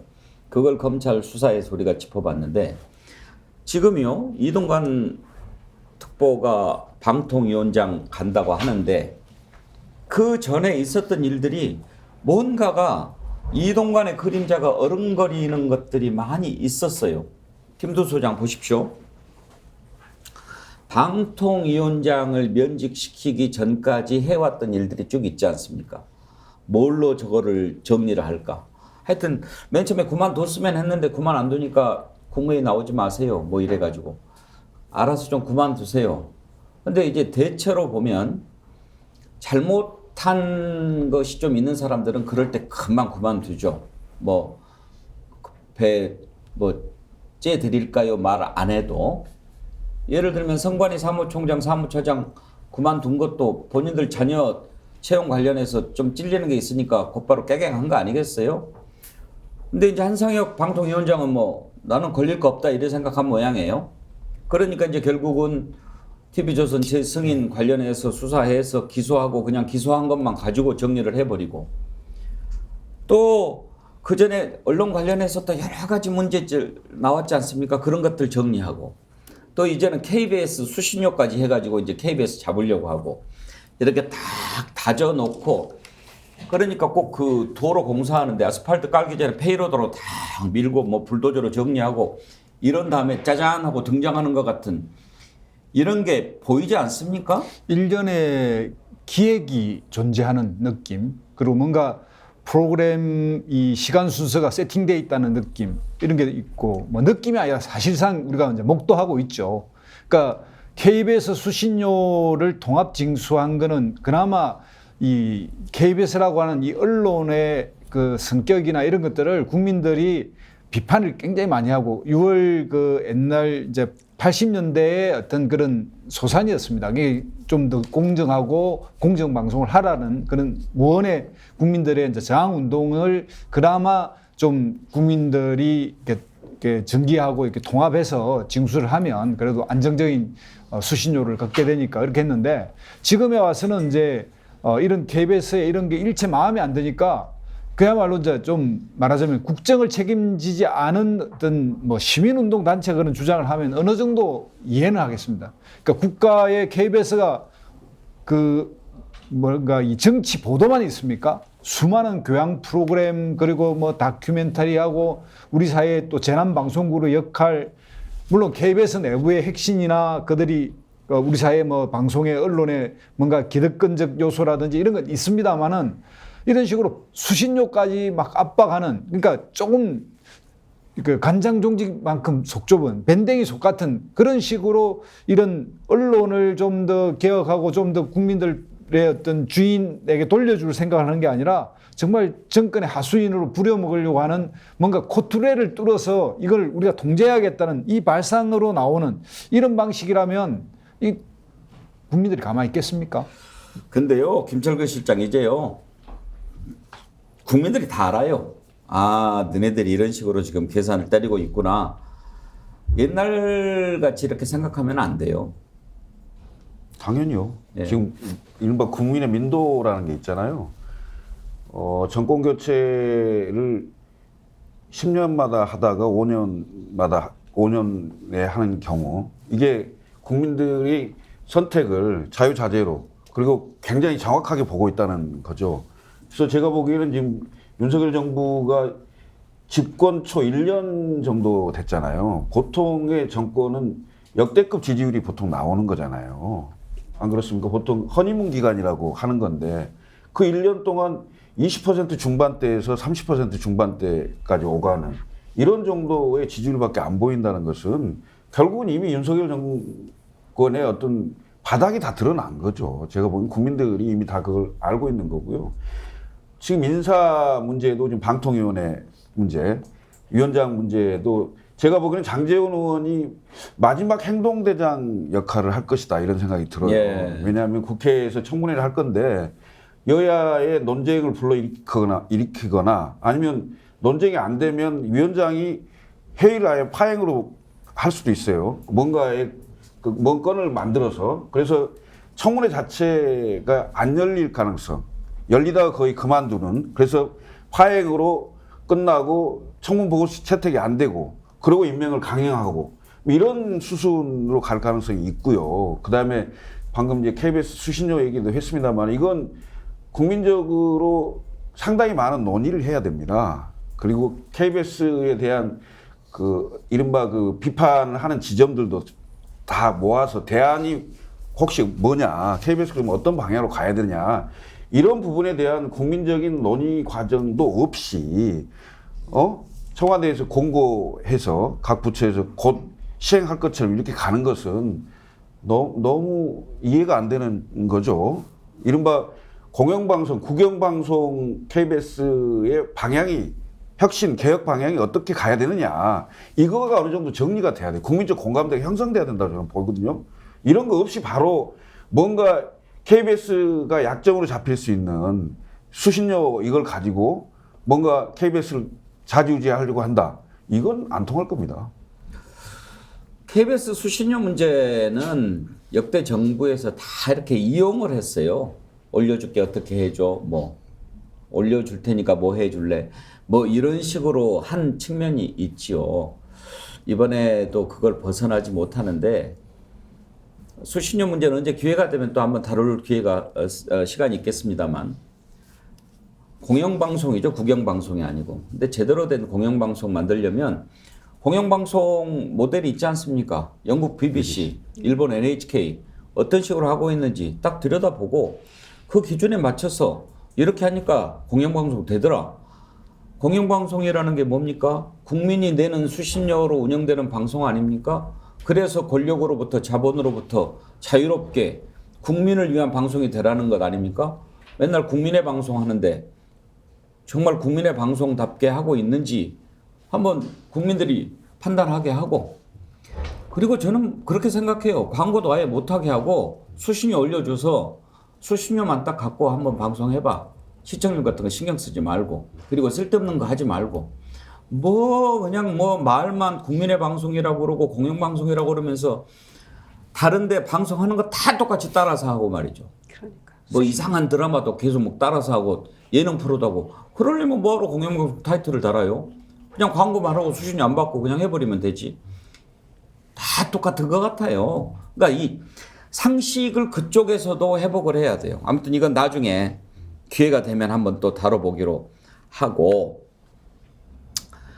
하여튼 김유정 의원, 네. 이 국민들을 우습게 보다가 하여튼 큰 코 다친다 하는 것을 한번 좀 크게 한번 얘기해 주세요. 예, 왜냐면은 지금 MB 시즌2 정권이긴 합니다만 2008년과 2023년은 너무나 많은 것들이 변화가 있었어요. 그리고 언론의 지형도 그때 같지 않습니다. 그때는 유튜브가 있었나요? 무슨 팟캐스트가 있었나요? 그런데 지금은 다른 경로로, 실제로 뉴스 안 보고요, 국민들이 다른 경로를 통해서 얼마든지 진실과 상식에 접하는 그런 기회가 많기 때문에 그때 MB 정권 생각하면서 지금 언론 장악을 시도하겠다? 그런 생각은 지금 아예 버리고 제대로 가십시오. 궁금한 거 하나 또 있어요. 지난번에 윤석열 대통령 지지율이 조금씩 올랐잖아요. 그때는 아무것도 한 게 없는데 왜 올랐을까? 그랬더니 아무것도 안 하니까 올랐다고 그래요. 이게 또 조금씩 또 내려가요. 아무것도 한 게 없는데. 그건 또 왜 그럴까요? 난 그것도 궁금해요. 아시는 거 있습니까? 이렇게 못하고 있잖아요. 오염수 방류 문제도 있고 이런 이동관 얘기 나오고 이러고 있는데 이게 지금 잘했다고 박수칠 문제는 아니지 않습니까? 조금 오른 거는 사실은 외국에 한 달 이상을 해서 언론에 굉장히 많이 노출되는 과정에서 자기 지지자들의 결집이 있었습니다. 결집이 있었고요. 최근에는 이제 이러한 몇 가지 이제 지금 현재 윤석열 정부의 오버한 내용들, 이런 것들이 국민들에게 알려지면서 다시 이렇게 지지도가 빠졌고, 올라갈 때의 통계는 약간 보니까 보수를 응답한 사람들이 좀 다수 이렇게 그 표집이 됐어요. 그래서 그런 부분이 이제 했고, 그 지지율의 변화 같은 게 크게는 없었습니다. 그러니까 뭐 계속 오를 거라고 펌프질하고 올 거라고 막 언론들이 띄우니까 약간 그 응답하는 사람들이 좀 동조하는 그런 정도지 의미 있는 뭐 지지율 상승이 있었던 적은 없습니다. 근데 저는 윤석열 정부가 가장 비판을 이제 받게 될 지점이 뭐냐면요. 지금 저는 출산율 통계 있지 않습니까? 뉴스에서 가끔 보도되는데 전 볼 때마다 무서워 죽겠어요. 지금 0.7인데 앞으로 더 떨어질 일밖에 없다는 겁니다. 지금 신생아들 울음소리가 없다는 거거든요. 이 국가적 위기에 지금 한복판에서 정부의 역할이 그럼 뭐냐? 우리 공동체를 어떻게 유지 존속시킬 것이고 발전까지는 바라지도 않는데 어떻게 유지시킬 것이냐에 대해서 답을 내놔야 되는데 지금 뭐 개혁에 대한 단어만 나열되지 아무 내용이 없잖아요. 그러니까 여기에 대해서 저는 국민들이 책임을 물 수밖에 없고 또 하나는 이명박 정부가 박근혜 정부를 탄생시켰다고 해서 정권 재창출한 게 아닙니다. 그거 착각하시면 안 되고요. 결국 여당 내에서 정권을 교체당한 거거든요. 그래서 저는 MB 사람들 좋아하시는데 이미 흘러간 물로 저는 물레방아 못 돌린다. 그리고 그 물도 깨끗한 물도 아니에요. 제가 볼 때는. 그래서 조금은 좀 미래지향적인 인선, 미래를 좀 내다보셨으면 좋겠다. 이 말씀을 꼭 드리고 싶습니다. 정말 출산율 문제는 얼마나 심각한 문제입니까? 나라가 없어지는 문제인데 그러니까. 강아지 입양보다도 좀 더 많은 관심을 가져야죠. 지금 모든 대책을 거기다 쏟아 부어도 부족하거든요. 그럼요. 근데 지금은 이 문제에 대해서는 아무런 얘기가 없고 생각 자체가 없습니다. 전 이 폭탄 돌리기가요. 다음 정권이 누가 될지 모르지만 인수받아도요. 이게 될지를 모르겠어요. 이 골든타임이 있지 않습니까? 이 가임기가 있고 사람들이 결혼하는 정년기가 있는데 전 굉장히 지금 위기감을 느낍니다. 시간이 다 됐습니다만 그런 부분들은 언제 한번 우리가 꼭 짚어야 돼요. 정책의 실패가 나라의 흥망을 좌우하는데 역대 정부가 쭉 해온 정책들 가운데 지금 돌이켜 봤을 때 가장 잘못한 게 산하 제한 정책입니다. 그때 그냥 뭐 둘만 잘 기르자에서 뭐 하나만도 뭐 했다가 아들, 딸 구별 말고. 아들, 딸 구별 예. 말고 뭐 무턱대고 났다가는 거짓골을 못 면한다 뭐 이랬다가 지금 어떻게 됐습니까? 근데 그게 잘못됐다 하면 얼른 쉬프트를 바꿔야 되는데 생각이 없는 거예요. 생각이. 그러니까. 생각은 온통 다른 데가 있고. 국가의 존립의 문제인데 개 입양 얘기하고 비할 바가 아니죠. 그거는. 언제 이 정부의 정책 순위도 한번 우리가 토론 시간에 따져보도록 하겠습니다. 아무튼 저희 백운계 정치본색은 몰상식이 사라질 때까지 비상식이 사라질 때까지 계속 눈 부릅뜨고 상식과 진실을 얘기하도록 하겠습니다.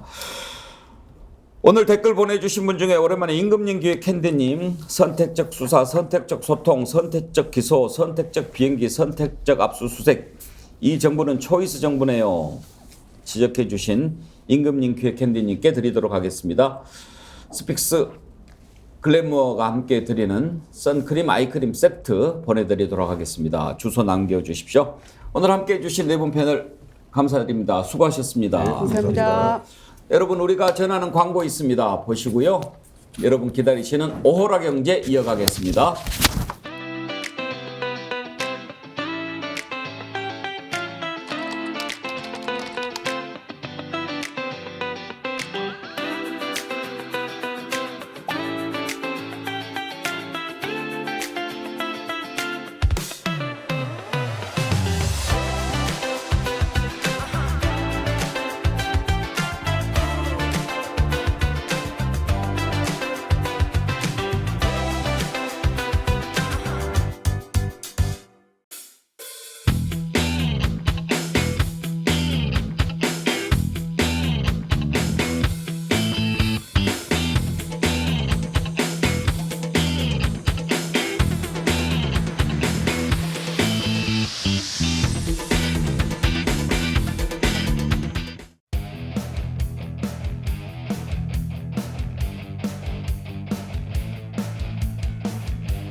네, 경제를 배워보는 시간 오호라 경제 시작하겠습니다.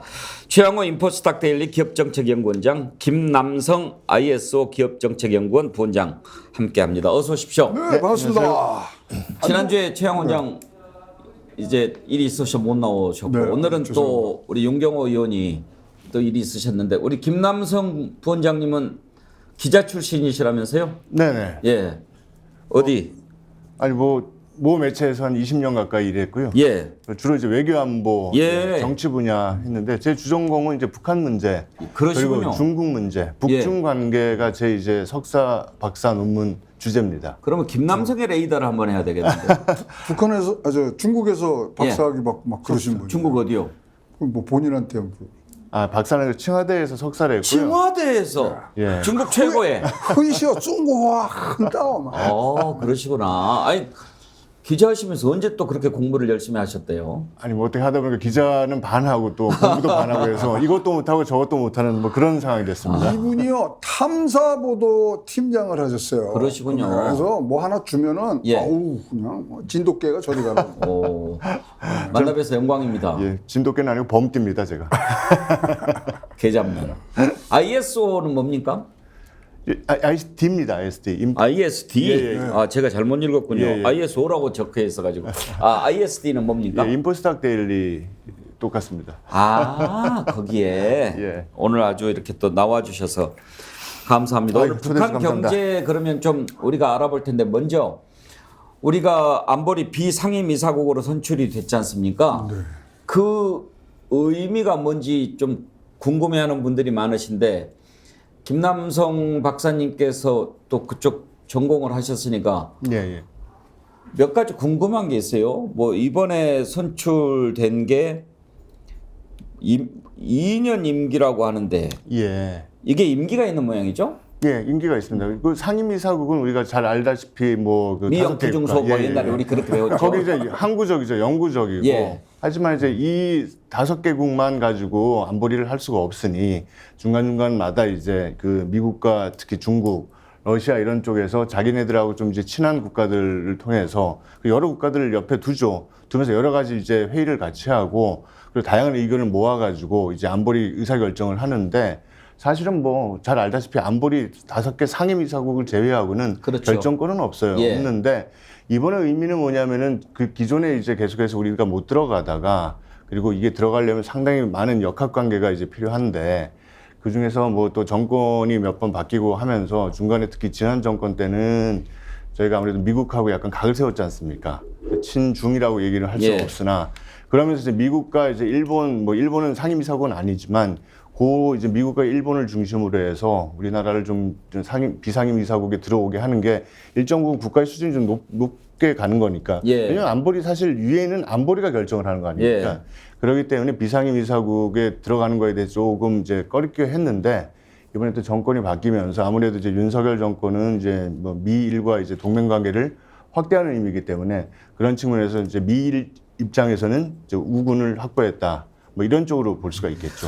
그러면 지금 이제 말씀을 들어보니까 어차피 미국 마음 아니냐 이런 느낌이 확 드는데요. 미국한테 잘 보이면 비상임이사국 시켜주고 그렇지 않으면 안 시켜주는가 그런 생각이 좀 나이브합니다만 얼른 스칩니다. 근데 예. 비상임이사국이 되면 뭐가 좋아요?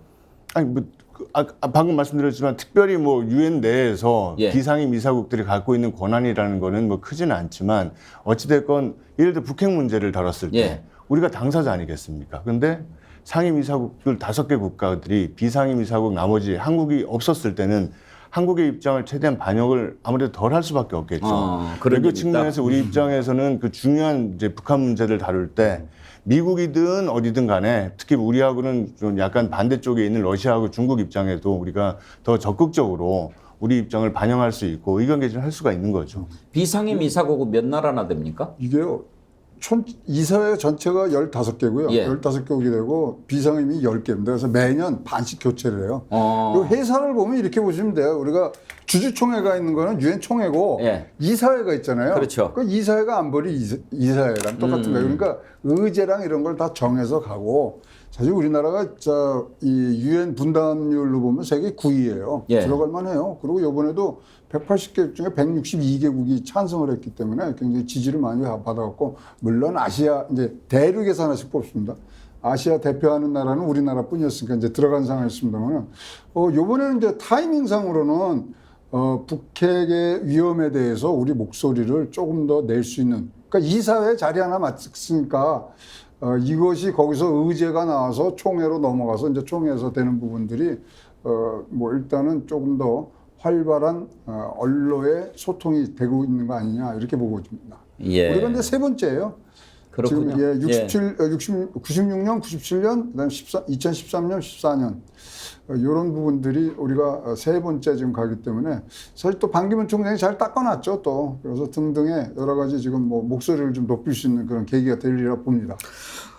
오늘은 이제 김남성 박사님도 오셨고 두 박사님께서 북한 경제를 좀 설명을 해주실 거라고 들었는데 지금 북한 경제 말도 아닐 거예요. 어느 정도입니까? 아니 근데 의외로 우리가 버티고 생각한 있습니까? 것보다는 크게 지금 당황해야 되는 상황인가? 옛날에 뭐 고난의 행군 시절까지 예. 얘기를 하느냐? 뭐 이런 것들이 나오는데 저는 아직까지는 그래도 탄탄하게 간다. 오히려 우리가 당황되네요. 우리가 아니 그러니까 뭘로 버티는 거예요?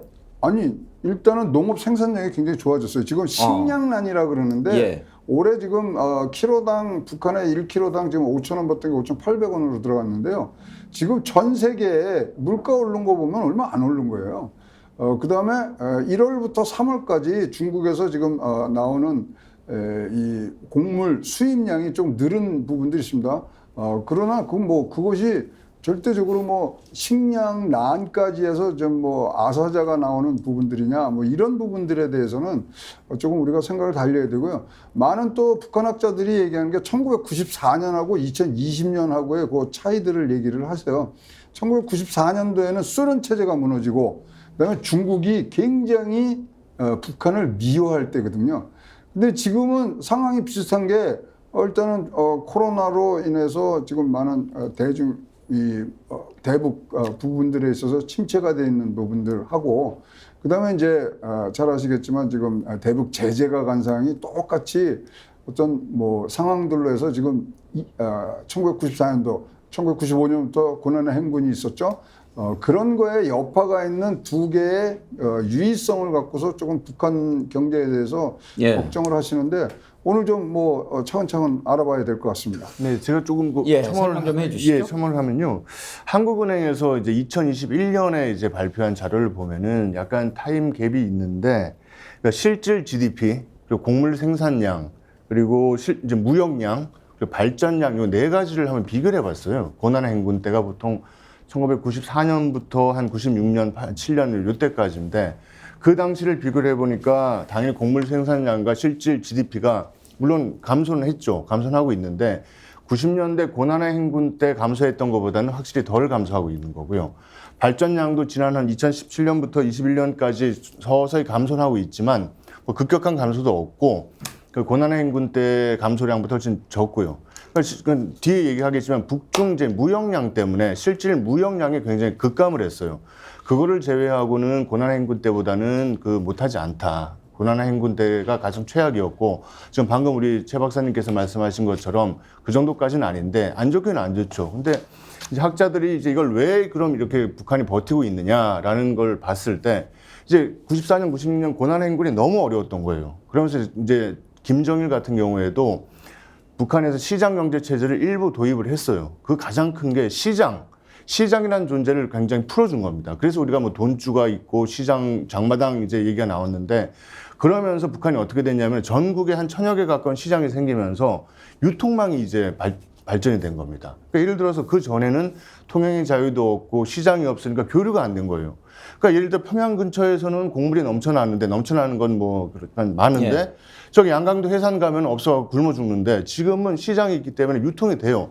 조금 돈을 더 주면은 원산에 있던 것들이 해산으로도 가고 뭐 무한으로도 가고 이러면서 돈에 따라서 움직이게 되니까 그 이전처럼 어느 한쪽이 급격한 이제 물자 부족으로 한쪽이 물자 부족으로 안 좋으면 또 반대쪽도 안 좋을 수밖에 없거든요. 이제 그런 부분들이 많이 이제 양호해졌다.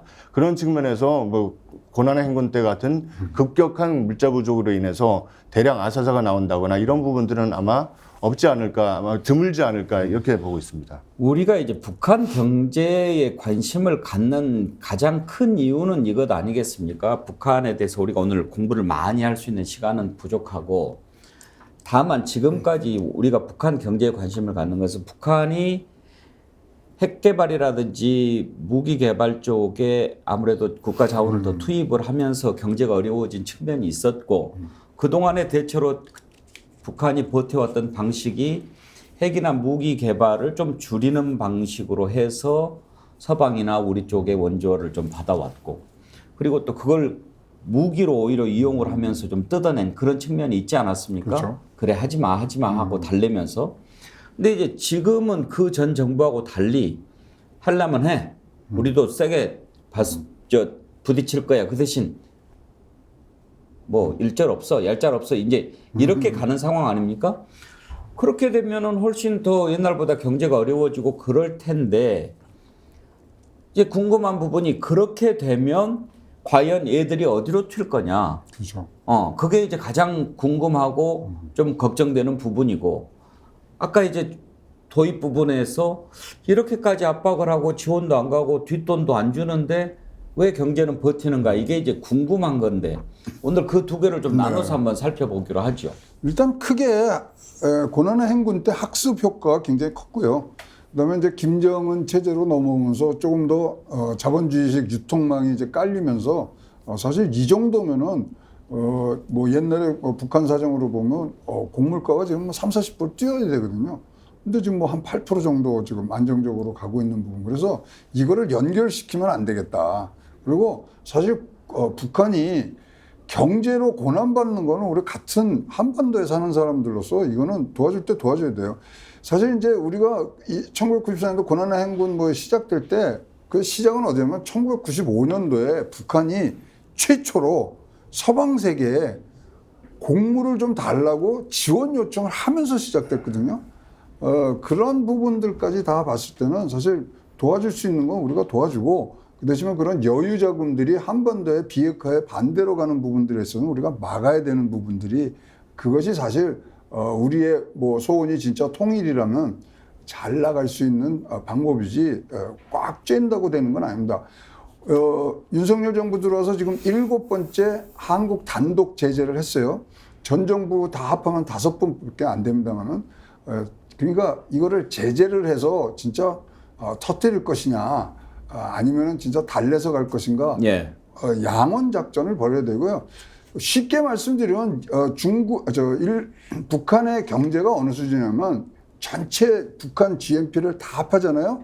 그러면 우리나라 광주 광역시의 딱 절반입니다. 그러니까 경제적으로는 우리가 뭘 이걸 툭 건드릴 그런 상대는 지금 아니다. 예. 이렇게 보고 있습니다. 근데 거기에서 궁금한 지점이 바로 이렇게까지 경제가 어려운데 도대체 그 허구한 날 쏘아대는 미사일은 도대체 무슨 돈으로 하는가, 그런 생각이 들잖아요. 예. 김남성 박사님, 그 한 번씩 쏠 때 얼마씩 듭니까? 그러니까 작년에 이제 통계를 보면은 북한이 작년 1월부터 6월까지 한 30발 정도를 쐈거든요. 야, 그때 대충 나왔던 게, 추산했던 게 카이다 한국국방연구원에서 이제 국회에 보고했던 자료를 보면은 한 5천억 원에서 8천억 원. 한 발에? 아니요. 한 발에? 세 번 쐈을 때? 30발. 예, 30발 쐈을 그러니까 때. 대략 이제 미국의 이제 유명한 국방 관련된 연구소 중에 랜드 연구소라고 예. 있습니다. 랜드 연구소에서 보면은 ICBM을 한 방 쐈을 때 대략 한 250억 원 정도, 20억 원. 예. 그리고 우리가 얘기하는 중거리 IRBM을 쐈을 때 한 125억 원 정도. 그리고 단거리라고 해야하는 SLBM을 쐈을 때 한 38억 원 정도가 듭니다. 그렇게 이것저것 합하보면은 30발에 한 5천만 달러에서 8천만 달러가 드는, 5천억 원에서 8천억 정도가 드는데요. 이 돈이 사실은 그러니까 대부분 궁금한 게 그겁니다. 이 돈은 도대체 어디서 났느냐. 제일 큰 거는 뭐 방탄소년단 뭐 노래가 아니라 북한 주민들의 피와 땀이죠. 예, 사실은. 예. 다양한 부분에서 많이 쥐어짜고 있고, 그리고 북한 주민들 뭐 대북 제재 때문에 사실은 러시아나 중국 같은 데서 인력을 이제 송출해서 그 노동자들 돈을 이제 외화를 가져오지 않습니까? 그래서 사실 거의 막혔는데, 그 전에 이제 러시아 벌목공이나 중국 쪽에서 그 노동자로 일했던 분들 쪽 얘기를 들어보면은 거의 그 버는 돈 많이 벌면 한 달에 뭐 한 미국 달러로 2,000달러에 3,000달러를 벌면은 거의 95%를 다 당해서 가져가요. 그 5%는 최소한의 이 사람들이 먹고 살 수 있는 숙소하고 밥값 정도. 그런 것들이 1년에 한 2억 원에서 3억 원, 억 달러, 많을 때는 10억 달러도 넘었습니다. 이제 그런 부분들이 많이 줄어들었는데, 그래서 그 다음 그런 것들을 가지고 계속 만들어냈고, 지금 현재 입장에서는 가장 큰 거는 미국에서 지금 제일 주시하고 있는 거는 북한 해킹입니다. 해킹. 해킹 문제, 해킹 같은 경우에는 굉장히 북한이 지금 뭐 IT 강국이라는 얘기를 들을 정도로 굉장히 세요. 예. 그러니까 작년 같은 경우에도 해킹으로 해서 북한이 벌어들인 돈이 뭐 한 1조에서 2조 정도. 해킹으로는 어떻게 돈을 버는 겁니까? 그러니까 우리가 알고 있죠. 우리도 가끔 당하지만 지갑을 털러가는 예, 거죠.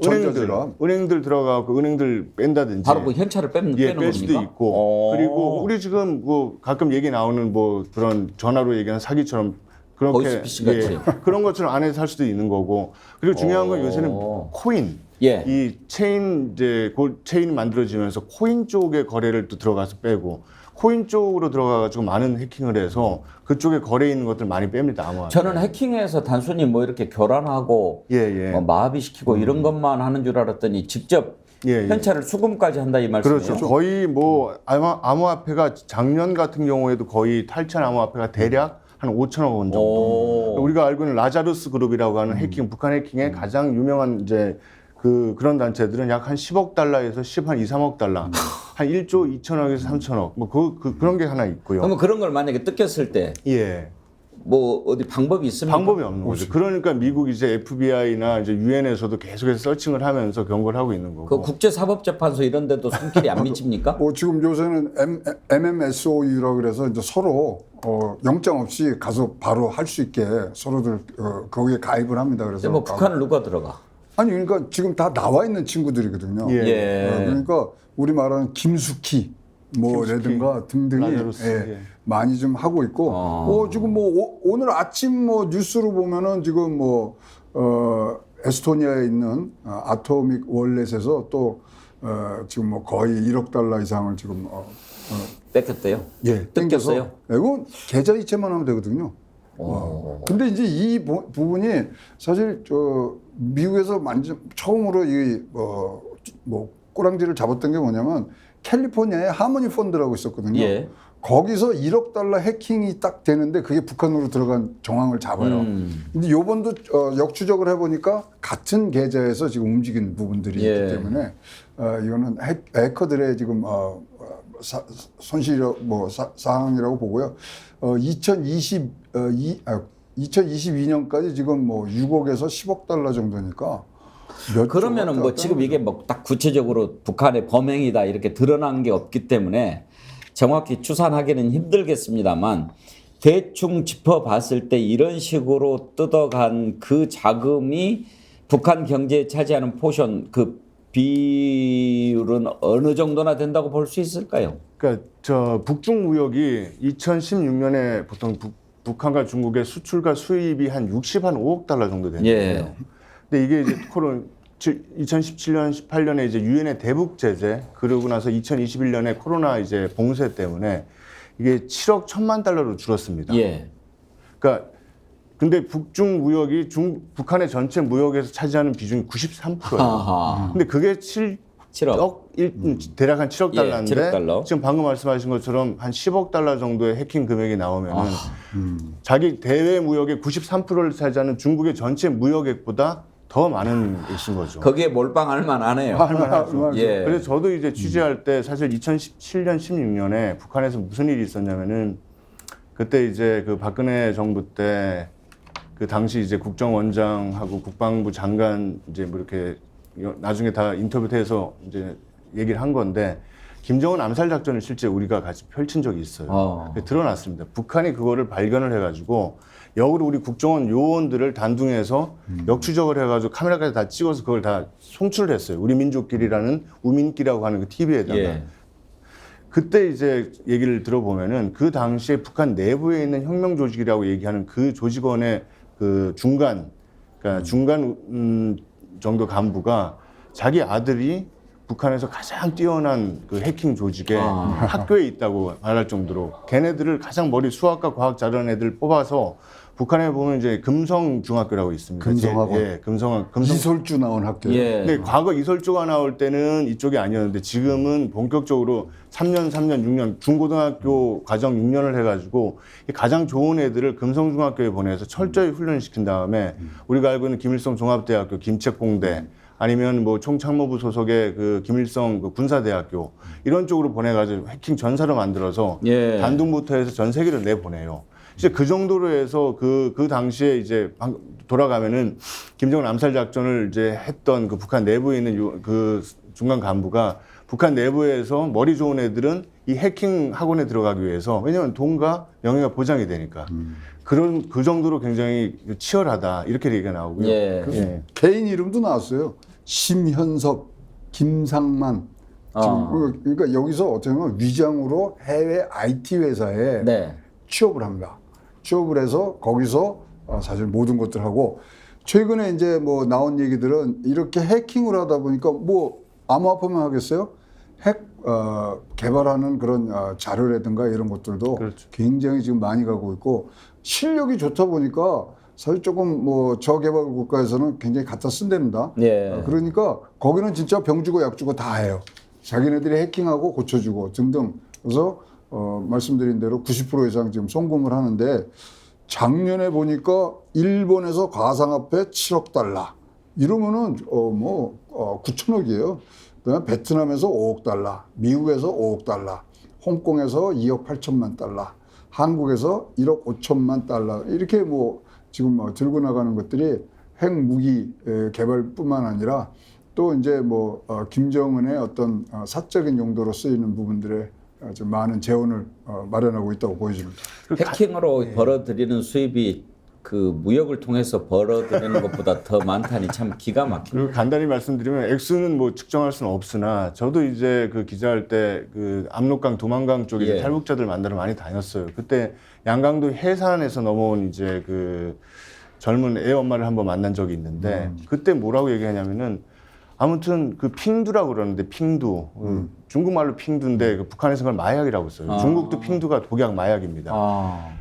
마을마다 그 핑두를 이제 만드느라고 그 연기 때문에 애들이 질식을 하고 머리가 아파하고 하루 종일 참을 수가 없다. 그러니까 곳곳에 그렇게 북한 마약에 그 양강도, 자강도 하고 저쪽을 이제 한경도 쪽으로 해서, 그러니까 마약을 북한에 파는 게 아니고 마약을 만들어서 북한에서 생산을 시켜가지고 중국으로 가져가는 거군요. 중국뿐만 아니라 동남아 일대로 해서 굉장히 많은 그 금액도 사실은 해킹 이전까지는 굉장히 컸어요. 그래서 미국이 그 FBI가 그런 부분들도 계속 보고 있었는데, 북한이 단속을 안 합니까? 북한 입장에서는 그걸 팔아야 되니까 내부 단속만 하는 거지 바깥으로 오는 건 단속. 얼마 전에 그 저기 임진강에서 북한 주민이 마약을 차고 내려오다가 죽어갖고 그 시체가 나왔지 않습니까? 북한에 있던 마약을 가져와서 우리한테 아마 팔거나 여기서 하려고 그랬겠죠. 그만큼 마약 같은 경우에도 북한의 어떤 굉장히 주 수입원으로 굉장히 큰 부분입니다. 마약 팔아서 돈 벌고 해킹으로 돈 벌고 갈수록 나라가 아닌 나라가 돼가는 거죠. 그래서 아까 그 부분도 좀 아쉬운 게요. 최양호 박사님이 지적을 했지만, 북한이 사실은 2000년 그 김정일 살아 있을 때 상당히 시장화 조치를 굉장히 많이 시켰어요. 진척을 시켰어요. 그래서 외부 변수가 있지만 내부 변수로 사실 시장만 잘 굴러가게 만들어도 일정 부분 갈 수 있는데, 이러고 나서 김정은 정권 직전부터 해서 너무 시장화가 되면서 자본주의 물결이 세지니까 시장화 부분들을 굉장히 많이 닫았습니다. 사실 내부적으로 그래서 어떤 그 외부 변수가 있더라도 내부의 그런 부분들만 잘 유지를 했어도 지금 같은 이 정도까지 갈 수는 없는데, 북한이 가장 양날의 검인 게 그거죠. 말씀 듣다 보니까 그런 생각이 갑자기 드는데, 그러면 북한이 전쟁할 능력은 있습니까? 지금 핵무기로, 그러니까 단발론 하지 지속적으로는 전쟁 능력은 없다고 봐야죠. 그래서 그러니까 빠르게 속전속결로 진짜 핵무기를 사용할 수밖에 없는 그런 궁지까지 지금 몰려져 있고요. 장기적으로 할 수 있는 여력은 전혀 없습니다. 핵 잘못 썼다가는 나라가 사라질 판인데, 지도에서. 아니 진짜 너 죽고 나 죽고 하자 그러면 그렇게 전쟁하는 나라가 어디 있겠습니까? 없으니까 더욱더 지금 쬐는데 달래가면서 해야 되는 분위기입니다. 우리나라의 GDP 이런 거 따지면 우리나라의 58분의 1이에요. 그러면 진짜 국가로서 아주 최소한도의 그런 부분들이 지금 가고 있어서 이런 부분들을 사실 우리가 동독과 서독을 공부해서 많이들 활용을 하고 있습니다만은, 조금 더 생각하고 일단은 핵무기에 들어가는 그 자금들은 철저하게 차단을 해야 돼요. 그래서 이거는 그냥 여러분들 아시면 좋겠다고 그래서 제가 좀 물어봐서 왔는데요. 탈륨이라고 하는 이런 이름을 쓰든가, 예. 벨벳, 천리마 이렇게 해서 들어오면 여러분 조금 의심하셔야 되고요. 어디로 들어오면? 이제 그 계좌라든가 이 쓰는 자기네 닉네임이 그다음에 지금 많이 쓰이는 게 베이비 샤크, 애플시드, 플라워 파워, 골든 드래곤. 요거는 다 김숙희 쪽에서 하부 조직으로 활동하니까 비슷하게 이제 이거 돌려서 쓰겠죠. 비슷하다 그러면 여러분 일단은 여러분들 경각심을 갖고서 움직이시는 게 좋겠습니다. 네. 오늘 북한 경제 살펴봤는데요. 또 사실 한 가지 궁금한 게 김정은 통치자금 관련이거든요. 네, 네, 네. 오늘 시간이 다 됐는데 다음에 한번 따로 예. 김정은 통치자금만 갖고도 한번 좀 살펴봤으면 재미있을 것 같은데. 우리가 바빠서 지금 뭐 북한 들어가야 시간 한번 되는 내주세요. 알겠습니다. 특별히 부탁드릴게요. 네. 오늘 김남성 박사님 처음 오셨는데 아주 이렇게 솔깃하고 뭐, 배울 게 대단합니다. 너무 많아가지고 네. 아유, 감사합니다. 꼭 한번 더 나와 주십시오. 네, 감사합니다. 준비하겠습니다. 오라경제 오늘은 최양호 인포스탁 데일리 기업정책연구원장, 김남성 ISD 기업 정책연구원이네 여기도. 네. 예, 부원장 두 분과 함께 꾸며봤습니다. 감사드립니다. 네, 감사합니다. 함께 해주신 여러분 고맙습니다. 언제나 상식과 진실을 추구하는 백운계 정치본색 사랑해 주시고 힘 팍팍 쏟아 주십시오. 내일 오전 10시 50분에 다시 찾아뵙겠습니다. 감사합니다.